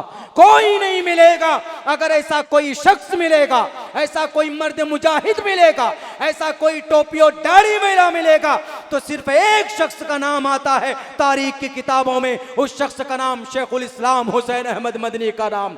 मौलाना अरशद मदनी के वालिद मोहतरम थे, मौलाना महमूद मदनी के दादा थे, मौलाना असद मदनी के वालिद मोहतरम थे। कौन? शेखुल इस्लाम मौलाना अरशद मदनी तिरमिजी के सबक में बताते थे कि मेरे अब्बा, मेरे वालिद मोहतरम जब कभी घर पे दाल और रोटी मेहमानों के साथ, हर किसी के साथ, उनका अलग से खाना नहीं बनता था, और चटाई की खजूर की चटाई और तकिए पर अगर किसी ने इस सुन्नत पर अमल किया है तो मैंने जब से होश संभाला है उस वक्त से लेकर अब्बा के इंतकाल तक मैंने देखा इस सुन्नत पर अमल करने वाला तन्हा शेखुल इस्लाम हुसैन अहमद मदनी रहमतुल्लाहि अलैह थे। सर पे पगड़ी बांध कर अंग्रेज के सामने खड़े होकर कहा था कि तू जालिम है, तू दहशतगर्द है, तू टेररिस्ट है, तू फासिक है, तू फुज्जार है, तू लानती है, तू मग़ज़ूब अलैहिम है,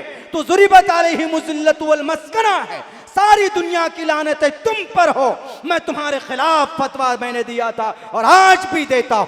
तुम मेरे देश में घुसे हो। अंग्रेज ने कहा कि जानों की परवाह नहीं है तुम्हें, अपनी जान नहीं बचानी। उन्होंने कहा कि जान को किसने देखा है, मेरे सर पर जो पगड़ी है ये मेरा कफन है, तुमको जो फतवा देना हो तू दे, और मैं तुझे कहता रहूंगा कि तू बेईमान है और तेरे फौज में शामिल होना नाजायज और हराम था, है to the day of judgement, कयामत तक रहेगा। है कोई योद्धा? लाओ दुनिया के अंदर अगर ऐसा कोई योद्धा पैदा होता है तो मदरसे के अंदर पढ़कर ऐसा कोई योद्धा पैदा होता है। लाओ कोई योद्धा। और तो और जनाब, मस्जिद अक्सा के करीब में भारत का एक बड़ा महान सपूत मौलाना मोहम्मद अली जौहर कहां मदफून है? मस्जिद अक्सा के करीब में मदफून है। क्यों?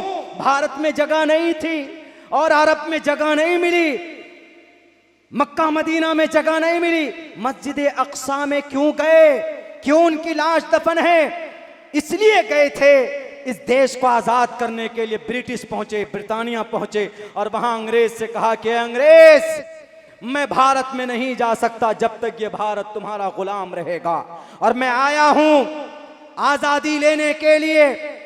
बताओ दुनिया की तारीख आजादी में दुनिया के जालिम लोगों, ये तारीख किसी की है? अपनी जान को हथेली पर रखकर ब्रिटिश पहुंचे, लंदन पहुंचे, ब्रिटानिया पहुंचे मौलाना मोहम्मद अली जौहर, और यूं कहा अंग्रेज से कहा कि जब तक देश आजाद नहीं होता उस वक्त तक मैं नहीं जाऊंगा उस मुल्क में। अंग्रेज ने कहा अगर आजादी नहीं मिली तो उन्होंने कहा कि मुझे 2 गज जमीन दे देना, यहीं दफन हो जाऊंगा। और मेरी ख्वाहिश है कि मैं बैतुल मक़दिस मस्जिद अक़सा के करीब में मेरे लाश को दफन किया जाए, लेकिन मैं भारत में नहीं जाऊंगा, 2 गज जमीन इधर दे देना। उसी सफर में मौलाना मोहम्मद अली जौहर का इंतकाल हुआ। मस्जिद अक़सा के करीब खिलाफत कमेटी ने फैसला किया उनको वहीं पर दफन किया जाए। इस देश को आज़ाद करने के लिए हमारे लोग कहाँ गए? ये कौन थे? मौलाना मोहम्मद अली जौहर मदरसे के अंदर पढ़ने पढ़ाने वाले थे। इस देश के अंदर जालिम अंग्रेज से डरने वाला और एक महान शक्ति अबुल महासिन मौलाना सज्जाद रहमतुल्लाहि अलैह बिहार के, जिनकी तहरीक पर जमीयत उलमा हिंद की बुनियाद डाली गई। अगर अंग्रेज भी किसी से डरता था तो एक आलिम दीन, मदरसे के पढ़ने पढ़ाने वाले आलिम दीन से डरते थे। 65,000 उलमा किराम फांसी के फंदे पर लटक गए। अगर मदरसा ना होता तो ये देश आजाद नहीं होता। ये फाइनल। इसीलिए हमने कहा कि भाई इक़रा पर अमल करो। हमारे इस देश के हिंदू भी और मुसलमान भी इस पर अमल करें, मिल कर के अमल करें। तो मुसलमान तो अपनी शरीय एतबार से पढ़ें। ऐसा नहीं कि मुसलमान अगर कुरान और हदीस पढ़ता रहेगा तो ये मुसलमान कौम कमज़ोर हो जाएगी। मैंने कहा है कई जगह पे कि अरे ये कुरान पढ़ कर ऐसे ऐसे महान इंसान बने हैं। मैथ का ईजाद, मैथमेटिक्स जिसको बोलते हैं, इसका ईजाद करने वाला मुस्लिम गुरु, तारीख गवाह है, हिस्ट्री गवाह है। डॉक्टरेट की दुनिया में महान डॉक्टर अबू बकर मोहम्मद बिन ज़करिया राजी, सर्जरी की दुनिया में महान इंसान अबुल कासिम अज़्ज़हरावी, और जनाब ऑर्गेनिक की दुनिया में जुनैद, और आई सर्जन की दुनिया में अबुल कासिम अम्मार मूसली, डॉक्टरेट की दुनिया में महान किताब लिखने वाला हाफिज कुरान शेख हुसैन इब्न अली सीना। ये हमारी तारीख है। तो एक चीज पर उन्होंने अमल किया। कौन सा? वो रास्ता एजुकेशन का और तालीम का, इक़रा पर अमल किया। दूसरी चीज क्या है? 2 चीज और रह गई। दूसरी चीज दोनों चीजों को बताऊंगा मैं, और ज्यादा वक्त भी नहीं है। दूसरी चीज है मईशत, तिजारत पर इन यहूदियों ने सबसे ज़्यादा मेहनत की। तालीम पे तो मेहनत की, लेकिन तालीम पर मेहनत करके हुनर पैदा करने के बाद उन्होंने मईशत पर मेहनत की। आज पूरी दुनिया का रिश्ता किससे? यहूदियों से, यानी मुल्क इसराइल से। मईशत की वजह से सबसे ज़्यादा वेपन्स, हथियार कौन सप्लाई करता है दुनिया में? ये इसराइली करते हैं, ये यहूदी करते हैं सबसे ज़्यादा। एक छोटी सी जगह है बीच में, छोटी सी जगह, ये आपका पूरा का पूरा हिस्सा फ़लस्तीन है। इसी बीच में एक जगह है, बल्कि अब तो 90-80% हिस्से पे कब्ज़ा हो गया फ़लस्तीन का। बीच में इसराइल है, एक तरफ गज़ा है और एक तरफ वेस्ट बैंक है। दोनों को फ़लस्तीन बोलते हैं, लेकिन इधर वेस्ट बैंक में मस्जिद अक़सा वो पाकीज़ा जगह है। 18 महीने तक मुसलमानों ने, सहाबाए किराम ने उधर रुक कर के नमाज पढ़ी 18 महीने तक। और यही कुरान करीम में जहाँ पर भी इस मस्जिद के लिए लफ्ज़ अल्लाह तबारक व तआला ने इस्तेमाल किया है, बैतुल मक़दिस, मस्जिद अक़सा, सुब्हानल्लज़ी असरा बिअब्दिही लैलन मिनल मस्जिदिल हराम इलल मस्जिदिल अक़सा अल्लज़ी बारकना हौलहू। बैतुल मक़दिस बारकना हौलहू, मुबारक जगह। लेकिन 1967 से लेकर आज तक बैतुल मक़दिस किनके कब्ज़े में है? इन यहूदियों के कब्ज़े में है। अच्छा, आप बोलेंगे कि मौलाना 57 मुस्लिम कंट्री है और 22 अरब कंट्री है, और ये अरब कंट्री के लोग कुछ नहीं कर रहे हैं क्या? बीच में है, आसपास में टोटल अरब कंट्री है, नहीं कर रहे हैं। पता है क्यों नहीं कर रहे हैं? इसलिए नहीं कर रहे हैं कि सबसे उनका रिश्ता तिजारती रिश्ता है, तिजारत का रिश्ता है हर किसी के साथ। और तिजारत में दिल खोल कर पैसा लुटाता है यहूदी, दिल खोल कर। यहूदी हुकूमत नहीं करना चाहता, सियासत नहीं करना चाहता, लेकिन सियासत का सबसे बड़ा मास्टरमाइंड वही बना हुआ है। यही वजह है कि दुनिया की बड़ी ताकत भी उनके पीछे, कौन? दुनिया की बड़ी ताकत भी उनके सामने सर झुकाकर खड़ा है, वो अमेरिका है। वो भी कहता है कि नहीं भाई, मईशत में अगर कोई मजबूत है तिजारत की दुनिया में तो वो ये यहूदी है। हमारी मुस्लिम कौम ने कुछ किया नहीं किया, न तो यूनिवर्सिटी बनाए, न तो कोई मदरसा अच्छा बनाया। अरब हुक्मरान जिनके पास दौलत है, इन्होंने कुछ बनाया तो बड़ा बड़ा बुर्ज खलीफा बना दिया है, लंबी लंबी बिल्डिंग बना दी। बस ऊपर चढ़कर दुनिया को देखो और कुछ मत करो। नस्ल पर मेहनत की जरूरत है, नस्ल पर। और ये तिजारत भी किनका तरीका? मुसलमानों का तरीका है कि नहीं? तिजारत अंबिया अलैहिमुस्सलाम का तरीका है, हजरत दाऊद का तरीका, हजरत इब्राहीम का, मोहम्मदुर रसूलुल्लाह का, सहाबा का। हजरत दाऊद के हाथ में लोहे को अल्लाह ने मोम क्यों बनाया, इतनी ताकत क्यों दी? हजरत दाऊद तो बादशाह थे, वो खुद ऐश की जिंदगी गुजार सकते थे, लेकिन नहीं, हजरत दाऊद जाते थे गांव समाज में और लोगों से कहते थे, भेष बदल कर जरा बताओ कि दाऊद कैसा है, दाऊद कैसा बादशाह है, कैसा हुक्मरान है, कैसा नबी है, कैसा क्या बिहेव क्या है। तो लोग कहते थे बहुत अच्छा। लेकिन अल्लाह ने एक फरिश्ते को भेजा इंसानी शक्ल में। उस फरिश्ते से भी पूछा, हजरत दाऊद ने इंसानी शक्ल में आया तो पूछा कि ज़रा बताओ कि दाऊद कैसे हुक्मरान हैं। तो उस फरिश्ते ने कहा, जो इंसानी शक्ल में था, उन्होंने कहा कि दाऊद, अगर आप बैतुल माल से जो मुआवजा लेते हैं, अगर आप वो बंद कर दें और ख़ुद कोई कारोबार शुरू करें तो ये ज़्यादा बेटर होगा आपके लिए। उन्होंने कहा अच्छा ठीक है। फ़ौरन गए, सजदे में गिरे, अल्लाह से दुआ की कि अल्लाह मुझे बैतुल माल से, मुझे फ्री के पैसों से, हालांकि फ्री का पैसा नहीं था, भाई मुलाजिम थे, वो अपनी तनख्वाह ले सकते थे, लेकिन दुआ की कि अल्लाह मुझे बैतुल माल से जो मुआवजा मिलता उससे बेनियाज कर दे। अल्लाह ने ताकत दी, उनके हाथों में लोहे को मोम की तरह वो घुमा देते थे। यानी इतनी ताकत अल्लाह तबारक व तआला ने अता की। तो हजरत दाऊद उसी दिन से एक ज़िरा बनाते थे, 6000 दिरहम में उसको फरोख्त करते थे। बाज़ किताबों में है कि 4000 दिरहम में उसको फरोख्त करते थे, तब जाकर उनका घर का चूल्हा जलता था। हजरत दाऊद, यही नहीं, हमारे उलमा भी पीछे नहीं होना चाहिए। हजरत इमाम अबू हनीफा रहमतुल्लाहि अलैह बहरी जहाज उतरा करता था, कपड़े का शानदार ताजिर थे। कौन? इमाम आजम इमाम अबू हनीफा रहमतुल्लाहि अलैह। अबू बकर सिद्दीक खलीफा बन गए, सर पर कपड़े की गठली लार कर मैदान में जा रहे हैं बेचने के लिए बाजार में। हजरत अली और हजरत उमर कहते हैं कि अबू बकर, अब क्या जरूरत है, अब तो खलीफा बन गए ना आप, अब आपको जरूरत नहीं। कहा नहीं, मेरे घर में मेरे बीवी बाल बच्चे, उनकी परवरिश के लिए मुझे तिजारत के मैदान में आना होगा। उन्होंने कहा कि ठीक है तिजारत करिए, लेकिन आपको बैतुल माल से मुआवजा दिलवाते हैं। तो बैतुल माल से मुआवजा उनका बांधा गया, वजीफा उनका जारी किया गया। हजरत अबू बकर सिद्दीक भी कपड़े के बेहतरीन ताजिर, हजरत उमर फारूक रेशम के बेहतरीन ताजिर, हजरत उस्मान रजी अल्लाह तआला अन्हु बेहतरीन ताजिर, कपड़े के बड़े व्यापारी, लाखों करोड़ों रुपए दान करने वाले, मोहम्मदुर रसूलुल्लाह की मदद करने वाले। और छोड़िए जनाब, बड़े ताज्जुब की बात है, हमारे आखिरी नबी मोहम्मद 12 साल की उम्र में तिजारत की गर्ज से सफ़र शुरू किया, मुल्क शाम का के नहीं, किसी वजह से वापस कर दिए गए। लेकिन 15 साल की उम्र से आप अलैहिस्सलाम ने खुद से खड़े होकर तिजारत करना शुरू किया। हमारा जवान तिजारत करना शुरू करता है। हमारे जवानों को सिर्फ एक चीज़ मालूम है, जवानों को हमारे थोड़ी लग रही होगी, लेकिन ये बात रियल है मेरे नौजवानों, अपनी तकदीर को बदलना चाहते हो, वंतुमुल आलोन की तफसीर बनना चाहते हो, तो आप पढ़ो, तिजारत की दुनिया में आगे बढ़ो। और तीसरा रास्ता इत्तिहाद का अपना कर काम करो।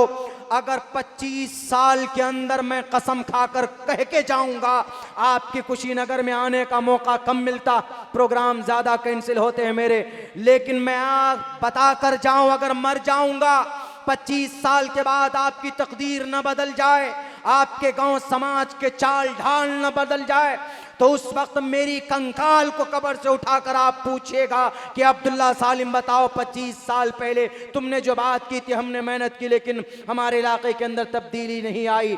मैं यकीन के साथ कह सकता हूं, तालीम के ऊपर मेहनत कर लो, मईशत के ऊपर मेहनत कर लो, अगर दुनिया आपके कदमों में ना हो तो आप मुझे कहना। अभी लखनऊ के अंदर आपके उत्तर प्रदेश का एक महान आलिम दीन मौलाना सिराजुल्लाह साहब हलीमी, शायद वो ट्यूशन पढ़ाया करते थे, लेकिन मैं जब उनसे 2-3 रोज पहले मिला हूं तो इस वक्त वो अरबों रुपए का टर्नओवर है उसका। उसके पास 4-4 बॉडीगार्ड रहते, और जब डीएम के पास लेने के लिए पहुंचा कि मुझे परमिशन दिया जाए, मुझे वेपन्स रखना है अपनी सिक्योरिटी के लिए, मुझे पिस्तौल रखना है, मुझे राइफल रखना, तो डीएम ने पूछा कि टोपी और दाढ़ी वाला क्या करते हो तुम, तो इमाम साहब हो ना, तुमको क्या जरूरत पड़ी। उन्होंने कहा कि इमाम साहब भी हूं और मुक्तदी साहब भी हूं, लेकिन मुझे चाहिए राइफल की जरूरत है अपनी हिफाजत के लिए। कहा करते क्या हो, क्या है तुम्हारे पास। उन्होंने कहा कि बहुत पैसा हो गया है हमको, इसीलिए डीएम साहब हमको परमिशन दीजिए। तो तिजारत की दुनिया में जाएंगे तो लोग झुककर सलाम करेगा। पैसों को लोग पूछते हैं ना, तिजारत में जाइए, जायज तरीके पर पैसा कमाइए, तो आपको फिर किसी के सामने हाथ नहीं फैलाना पड़ेगा।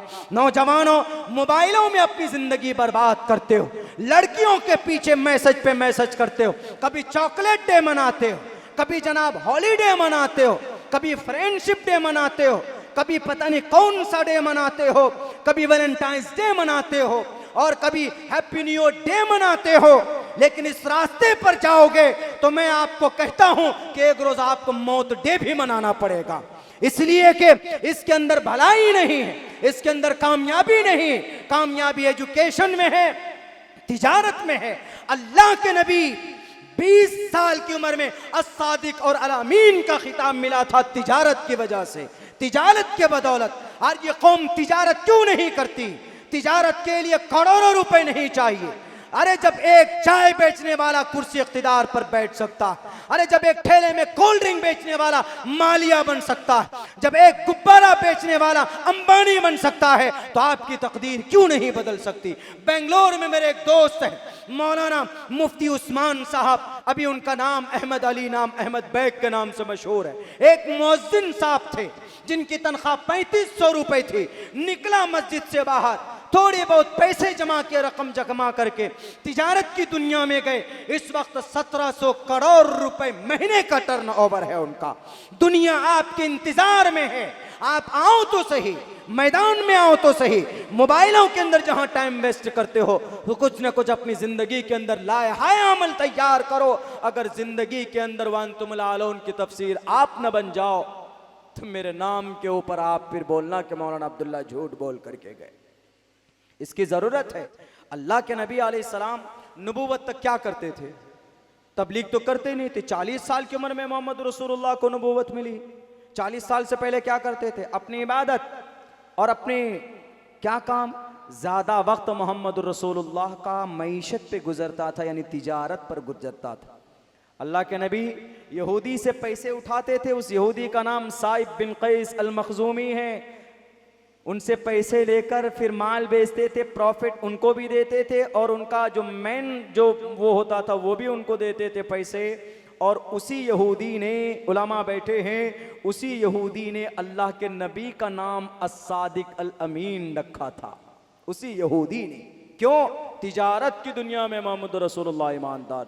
और अल्लाह के नबी की तिजारत का चर्चा हमारे हिंदू भाइयों की भी किताब में है। उस तरह परवाही जो वधूमंतु दिवीर्दश्च वर्चमारतश्च देविजहेड़ति देविष्माना उपस पुरुष वधूमंतो 20 ऊंटनियां मोहम्मद लेकर आएंगे। और ये तारीख में ये बात भी मिलती है कि अल्लाह के नबी 20 ऊंटनियां फरोख्त करने गए थे। तो आप अलैहिस्सलाम के इंतजार में कि यमन का ताजिर था, तो आप अलैहिस्सलाम ने उनको फरोख्त किया था। आपके किसी खादिम ने फरोख्त किया था। एक की टांग टूटी हुई थी, तो मोहम्मद अलैहिस्सलाम गए उस ताजिर के पास, इसका कम पैसा लगेगा, इसकी टांग टूटी हुई। तो इससे यह भी पता चला कि तिजारत में कोई माल डिफॉल्ट, कोई माल इफेक्टेड है, उसको आप बताएं कि यह माल खराब है। वरना ऐसा होता है क्या अगर बेईमानी से जो माल जो खराब हो उसको अगर बेच दिया जाए तो सोचता हो वी आर शार्प माइंड, हम तो बहुत चालाक, हम तो देखो खराब माल बेच दिए, चालाक समझते। नहीं, ये फ्रॉड है, ये धोखा है, ये बेईमानी है, ये नहीं होना चाहिए। नबी पाक अलैहिस्सलाम ने बताया इसकी टांग टूटी हुई, इसके पूरे पैसे नहीं लगेंगे, आधे पैसे लगेंगे, आप ले सकते हैं तो लीजिए। यहां तक के हजरत इमाम अबू हनीफा का एक जो कपड़े की जो एक थान थी, उस थान में कुछ दाग थे, तो चला गया तो ऐलान करवाया पूरे शहर में कि एक इफेक्टेड माल गया है, दाग है, उसमें रंग लगे हुए, किसी के पास हो तो बोलो। किसी ने कहा हमारे पास आया, कहा कि उसके अंदर कमी है, अब तुम रखना चाहो तो रखो या वापस करना चाहो तो वापस करो। ये ईमानदारी होनी चाहिए।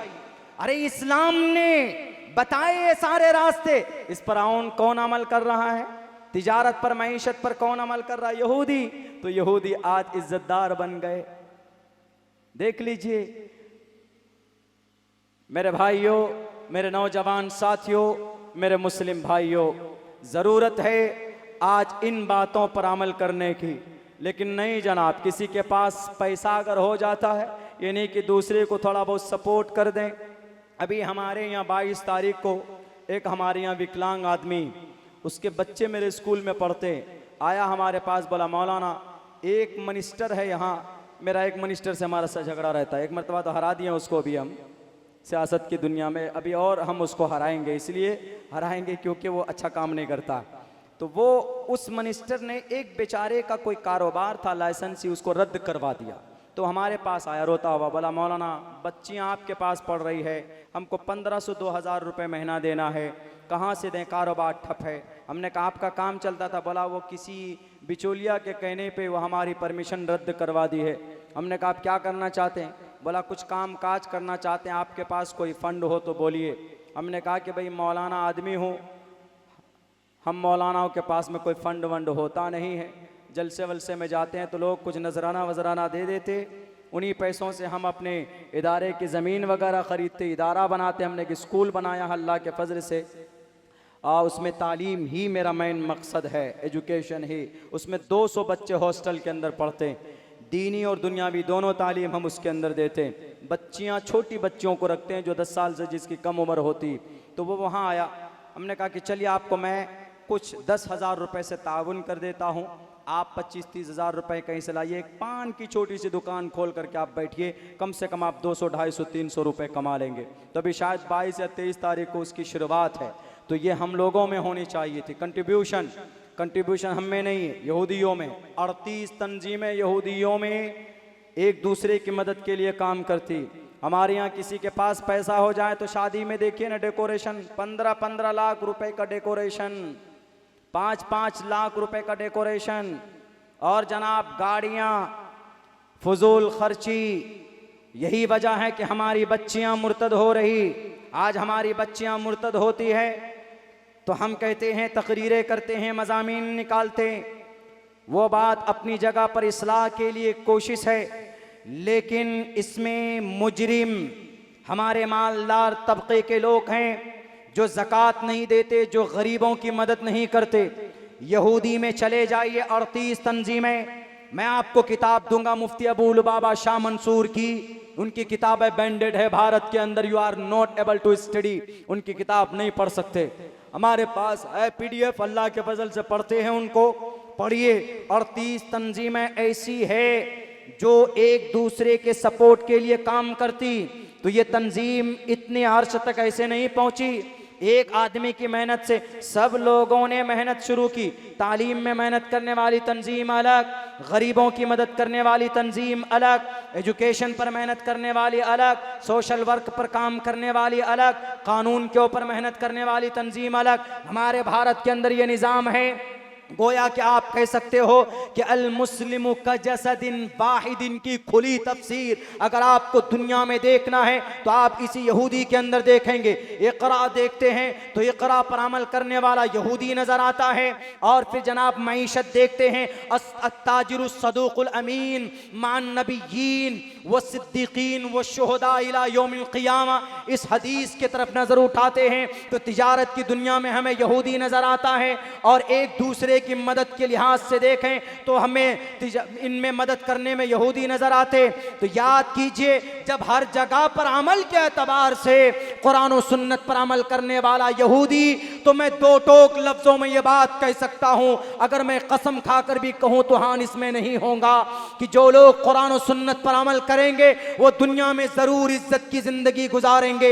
यहूदी इसलिए इज्जत इनको दी गई दुनिया के नज़र में लोगों ने दी है क्योंकि ये कुरान के बाज़ अल्फाज पर अमल कर रहे हैं, अल्लाह के नबी के हदीस पर अमल कर रहे हैं, गोया के मेहनत कर रहे हैं। मेरे भाइयों, आज हमारी बच्चियां मुर्तद होती है, हमारे पास कोई डेटा है कि हमारे कितनी बच्चियां गुर्बत की वजह से मुर्तद हुई है? एक वाकया मैं आपके सामने पेश करता हूं। भिवंडी मुंबई के अंदर एक लड़की, वो लड़की 25 साल की उम्र की, उस लड़की ने अभी 1 या 1.5 साल पहले अपनी शादी की मुर्तद बनकर, यानी गैर के साथ, आरएसएस के एक नौजवान के साथ उन्होंने शादी रचाई। पिछले 10 साल से उनका रिश्ता था उनसे, नाजायज संबंध हो या ना हो मैं नहीं कहता, आज तो इस नाजायज संबंध का बड़ा इज्जतदार नाम दिया गया। नाजायज संबंध का क्या, हम डेटिंग कर रहे हैं। डेटिंग, वाह, डेटिंग कर रहे हैं। डेटिंग कर रहे हैं का मतलब जिना कर रहे हैं। हम डेटिंग में बहुत निराले अंदाज में बोलते हैं, I am dating with her, we are dating with each other. हम एक दूसरे को डेट कर रहे हैं। ये लफ्ज जिना का नाम डेट दे दिया गया, शराब पीने का नाम ड्रिंक बदल दिया, नाम चेंज कर दिया, सूद को इंटरेस्ट कह दिया गया कि सूद नहीं बोलेंगे अब इंटरेस्ट बोलेंगे। ये है दुनिया, डेटिंग का खिताब दिया गया। क्या बोल रही है वो लड़की? वो लड़की कह रही कि मौलाना, हाँ, जब उन्होंने कोर्ट मैरिज कर लिया तो उनके पास कुछ तंजीम के लोग पहुंचे, मैं नाम नहीं लूंगा उन तंजीमों का, कुछ तंजीम के सदर हजरात पहुंचे, जाकर वहां तकरीर शुरू कर दी कि बेटी तुम तो मुर्तद हो गई, तुम्हारा ईमान गया, तुम्हारा अमल गया, तुम्हारी जन्नत गई, सब कुछ गया। एक शादी के लिए, एक लव के लिए, एक मोहब्बत पाने के लिए तुम अल्लाह की ज़िंदगी, आखिरत की ज़िंदगी को, अल्लाह की कहर को तुमने मोल ले लिया। पता है उस बच्ची ने क्या जवाब दिया? उस जवाब को सुनने के लायक है। अल्लाह अकबर। चूँकि वक्त बहुत हो चुका है, मुझे 12 बजे एग्जैक्ट यहाँ से निकलना है। मेरी 6 बजे की असल 7 बजे की मेरी फ़्लाइट है। हाफिज़ बशीर साहब का शुक्रिया है भाई, उन्होंने फ़ोर्स किया और अराकीन जलसा का तो हम यहाँ तक पहुँच पाए। लेकिन मेरी बात थोड़ी लंबी हो जाती, लेकिन ये वाक़या मैं अपनी बयान करके मैं इंशाअल्लाह यहाँ से 12 बजे तक एकदम बिल्कुल निकल जाऊँगा, और गाड़ी का अगर इंतज़ाम हो सके तो वहाँ पर लगवा दी जाए। मजबूरी है थोड़ी, चूँकि फ़्लाइट पकड़नी है। कल हमें मालदा का प्रोग्राम बांग्लादेश के बॉर्डर पे जाना है, वहाँ भी वादा किया हुआ है, तरतीब पूरी बनी हुई, ये फ़्लाइट से ही जा सकते हैं वहाँ पे। तो उस औरत ने, उस लड़की ने कहा कि मौलाना साहब आज आए हैं आप, आपके पास डेटा है कोई कि कितनी बच्चियां मुर्तद हो रही गरीब की वजह से? तो सदर साहब ने कहा, वो जो दानिश्वर साहब थे, वो कहा कि बेटी हमारे पास तो नहीं है, लेकिन तुम्हारा डेटा आया है सामने तो इसलिए हम आए। उन्होंने कहा कि हमारे घर में मेरे अब्बा की, हमारा जो गार्जियन है मेरे वालिद मोहतरम, 15 साल पहले उनका इंतकाल हो चुका। उस वक्त मेरी उम्र 10 साल थी। मेरी माँ ने बर्तन मांझ कर मौलाना साहब, सदर साहब मुझे इस स्टेज तक पहुंचाया, पढ़ाया लिखाया। मेरी एक छोटी बहन है जिसकी उम्र अभी देख लीजिए ऐसी 12 या 13 साल की होगी। मेरा एक छोटा भाई है, उसकी उम्र 16 या 17 साल की होगी। मेरे भाई की, मेरी माँ बिस्तर पर पड़ी हुई, मैंने मजबूरन उनसे निकाह किया। क्या मजबूरी आई बेटी बताओ? अब जाकर मगरमच्छ के आंसू बहा रहे हैं, डेटा नहीं, गरीबों की कोई मदद नहीं। क्या कह रहे हैं कि मौलाना साहब 5 साल तक मैं मुंतजिर रही हूँ शादी के लिए। आपके कौम में, आपके समाज में जो भी कोई आता था तो यही कहता था कितने पैसे देंगे आप, जहेज के लिए क्या रखा है आपने, लड़के को आप कौन सी गाड़ी देंगे, क्या होगा, ऐसा वैसा, ये कंडीशन। 5 साल तक मैंने इंतजार किया है, आपकी तंजीम का कोई फर्द नहीं आया कि समाज में गरीब बच्चियां कहाँ हैं जिनकी शादी नहीं हो रही, कहाँ सो रहे थे, कान में तेल डालकर आज आए हैं आप। जरा बताइए, मैं मुजरिम की कोई और ऐसा भी नहीं कि मैं जहां बसती हूं मेरे दाएं और बाएं तरफ करोड़पति इंसान बसते हैं। पूछिए ये चौधरी साहब बैठे, मेरे घर के बराबर में उनका घर है। उस बच्ची का कहना हर साल अपने एक बेटी की शादी करते। मौलाना उनकी बेटी के लिए जो स्टेज बनता है ना, वो 6 लाख रुपए का स्टेज का डेकोरेशन है। अगर 3 लाख रुपए दे दे तो हमारी गुर्बत दूर हो जाती। हर बेटियों की शादी में सदका ही निकाल देते, ज़कात निकाल देते, तो हमारी जिंदगी की गुर्बत खत्म हो जाती। मैं भी किसी मुस्लिम मर्द के नीचे में अपनी जिंदगी गुजार पाती। और पिछले 10 साल से ये जो लड़का है जिसके माथे पर तिलक है, इंसानियत इसके अंदर मैंने देखा है। मेरी बहन की पढ़ाई का खर्च, मेरे भाई की पढ़ाई का खर्च, मेरी माँ की दवाई का खर्च कोशिश करके ये भी देता और मैं भी करती हूँ। नहीं आया मुस्लिम कौम में कोई नौजवान उठकर कि बहन तू गरीब है, चल मैं तुम्हारी मदद करता हूं। कहां गई है हमीयत आपकी? अल्लाह नहीं देख रहा है? ये हर साल रमजान में, ईद में भूखे प्यासे पुराने कपड़े पहनकर अपनी ईद की खुशियां मना लेती हूं, सब्र करती हूं रो रो कर। उस वक्त कहां होते हैं आप तंजीम के लोग? सिर्फ एयर कंडीशन गाड़ियों में घूमते हैं, सदर सिक्योरिटी के लिए लड़ते हैं। समाज जाए कहीं पर भी, गुर्बत की वजह से किसी का ईमान का जनाजा निकले कि किसी का कुछ भी, आपको उससे कोई लेना देना नहीं। मौलाना साहब, सदर साहब, और बोलिए क्या कहना है आपको? कोई बात नहीं, चलो तुमको अच्छा जो हुआ हो गया, हम आप तुम्हारे साथ हैं। वरना अल्लाह तबारक व तआला कल क़यामत में पूछेगा। वो बच्ची फिर कहती है, पढ़ी लिखी लड़की, वो कहती क्या पूछेगा अल्लाह? यही ना कि ईमान का सौदा क्यों किया, ईमान को क्यों बेचा। मैं उस वक्त अल्लाह से कहूंगी कि अल्लाह, मुझसे पहले आप अपने मजहब इस्लाम के उन रुआसा से पूछिए कि रमजान में ज़कात के पैसे तुम क्यों नहीं निकालते थे।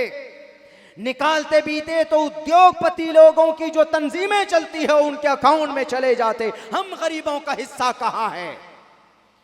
ए अल्लाह, उन बड़े बड़े तंजीम के लोगों से पूछिए जो मजबूत पकड़ रखते हैं, जिनकी एक गाड़ी पर बैठने वाली गाड़ी की कीमत 50 लाख होती। उनसे पूछिए पहले आप सवाल कि तुम अध्यक्ष थे, तुम सेक्रेटरी थे, तुम जनाब सचिव थे, क्या किया कौम की, समाज की बच्ची के लिए, उनकी गुर्बत को दूर करने के लिए? पूछिए आप, उनसे पूछिए।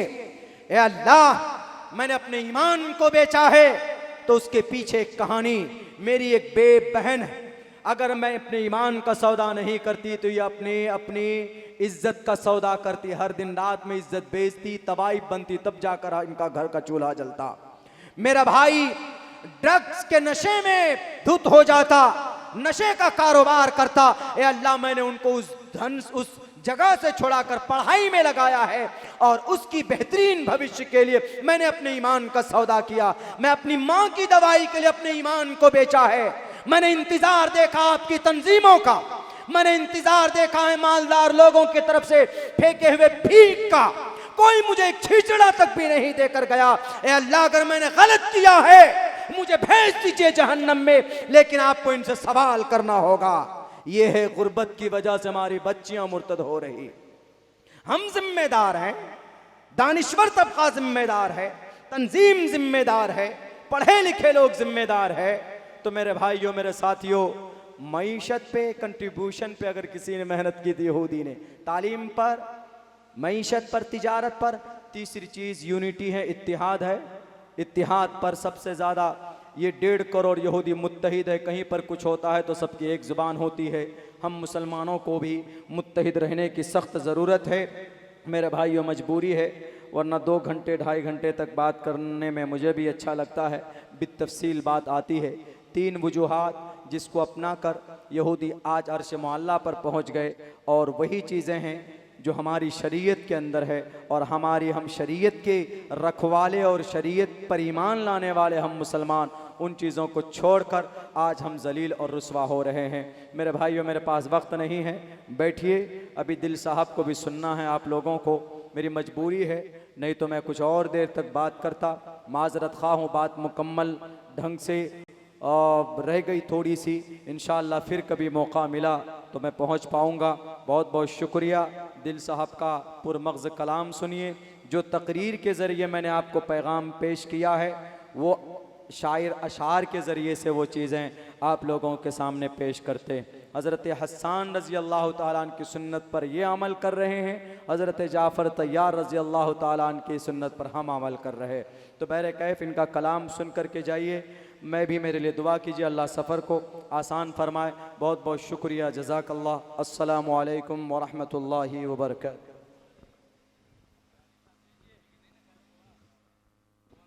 माशाअल्लाह, बड़े ही वालिहाना और आलिमाना अंदाज में गुफ्तगू करके हम सबसे रुखसत हुए। हजरत वाला हजरत अल्लामा मौलाना अब्दुल्लाह सालिम कबर चतुर्वेदी साहब, और ये पैगाम दे करके हम सबसे रुखसत हुए कि पहले तालीम से तुम मोड़ दिए जाओगे, पहले तालीम से तुम मोड़ दिए जाओगे, फिर किसी जुर्म से तुम जोड़ दिए जाओगे। हाथ से हाथ की जंजीर बनाकर निकलो, हाथ से हाथ की जंजीर बनाकर निकलो, वरना धागे की तरह तोड़ दिए जाओगे।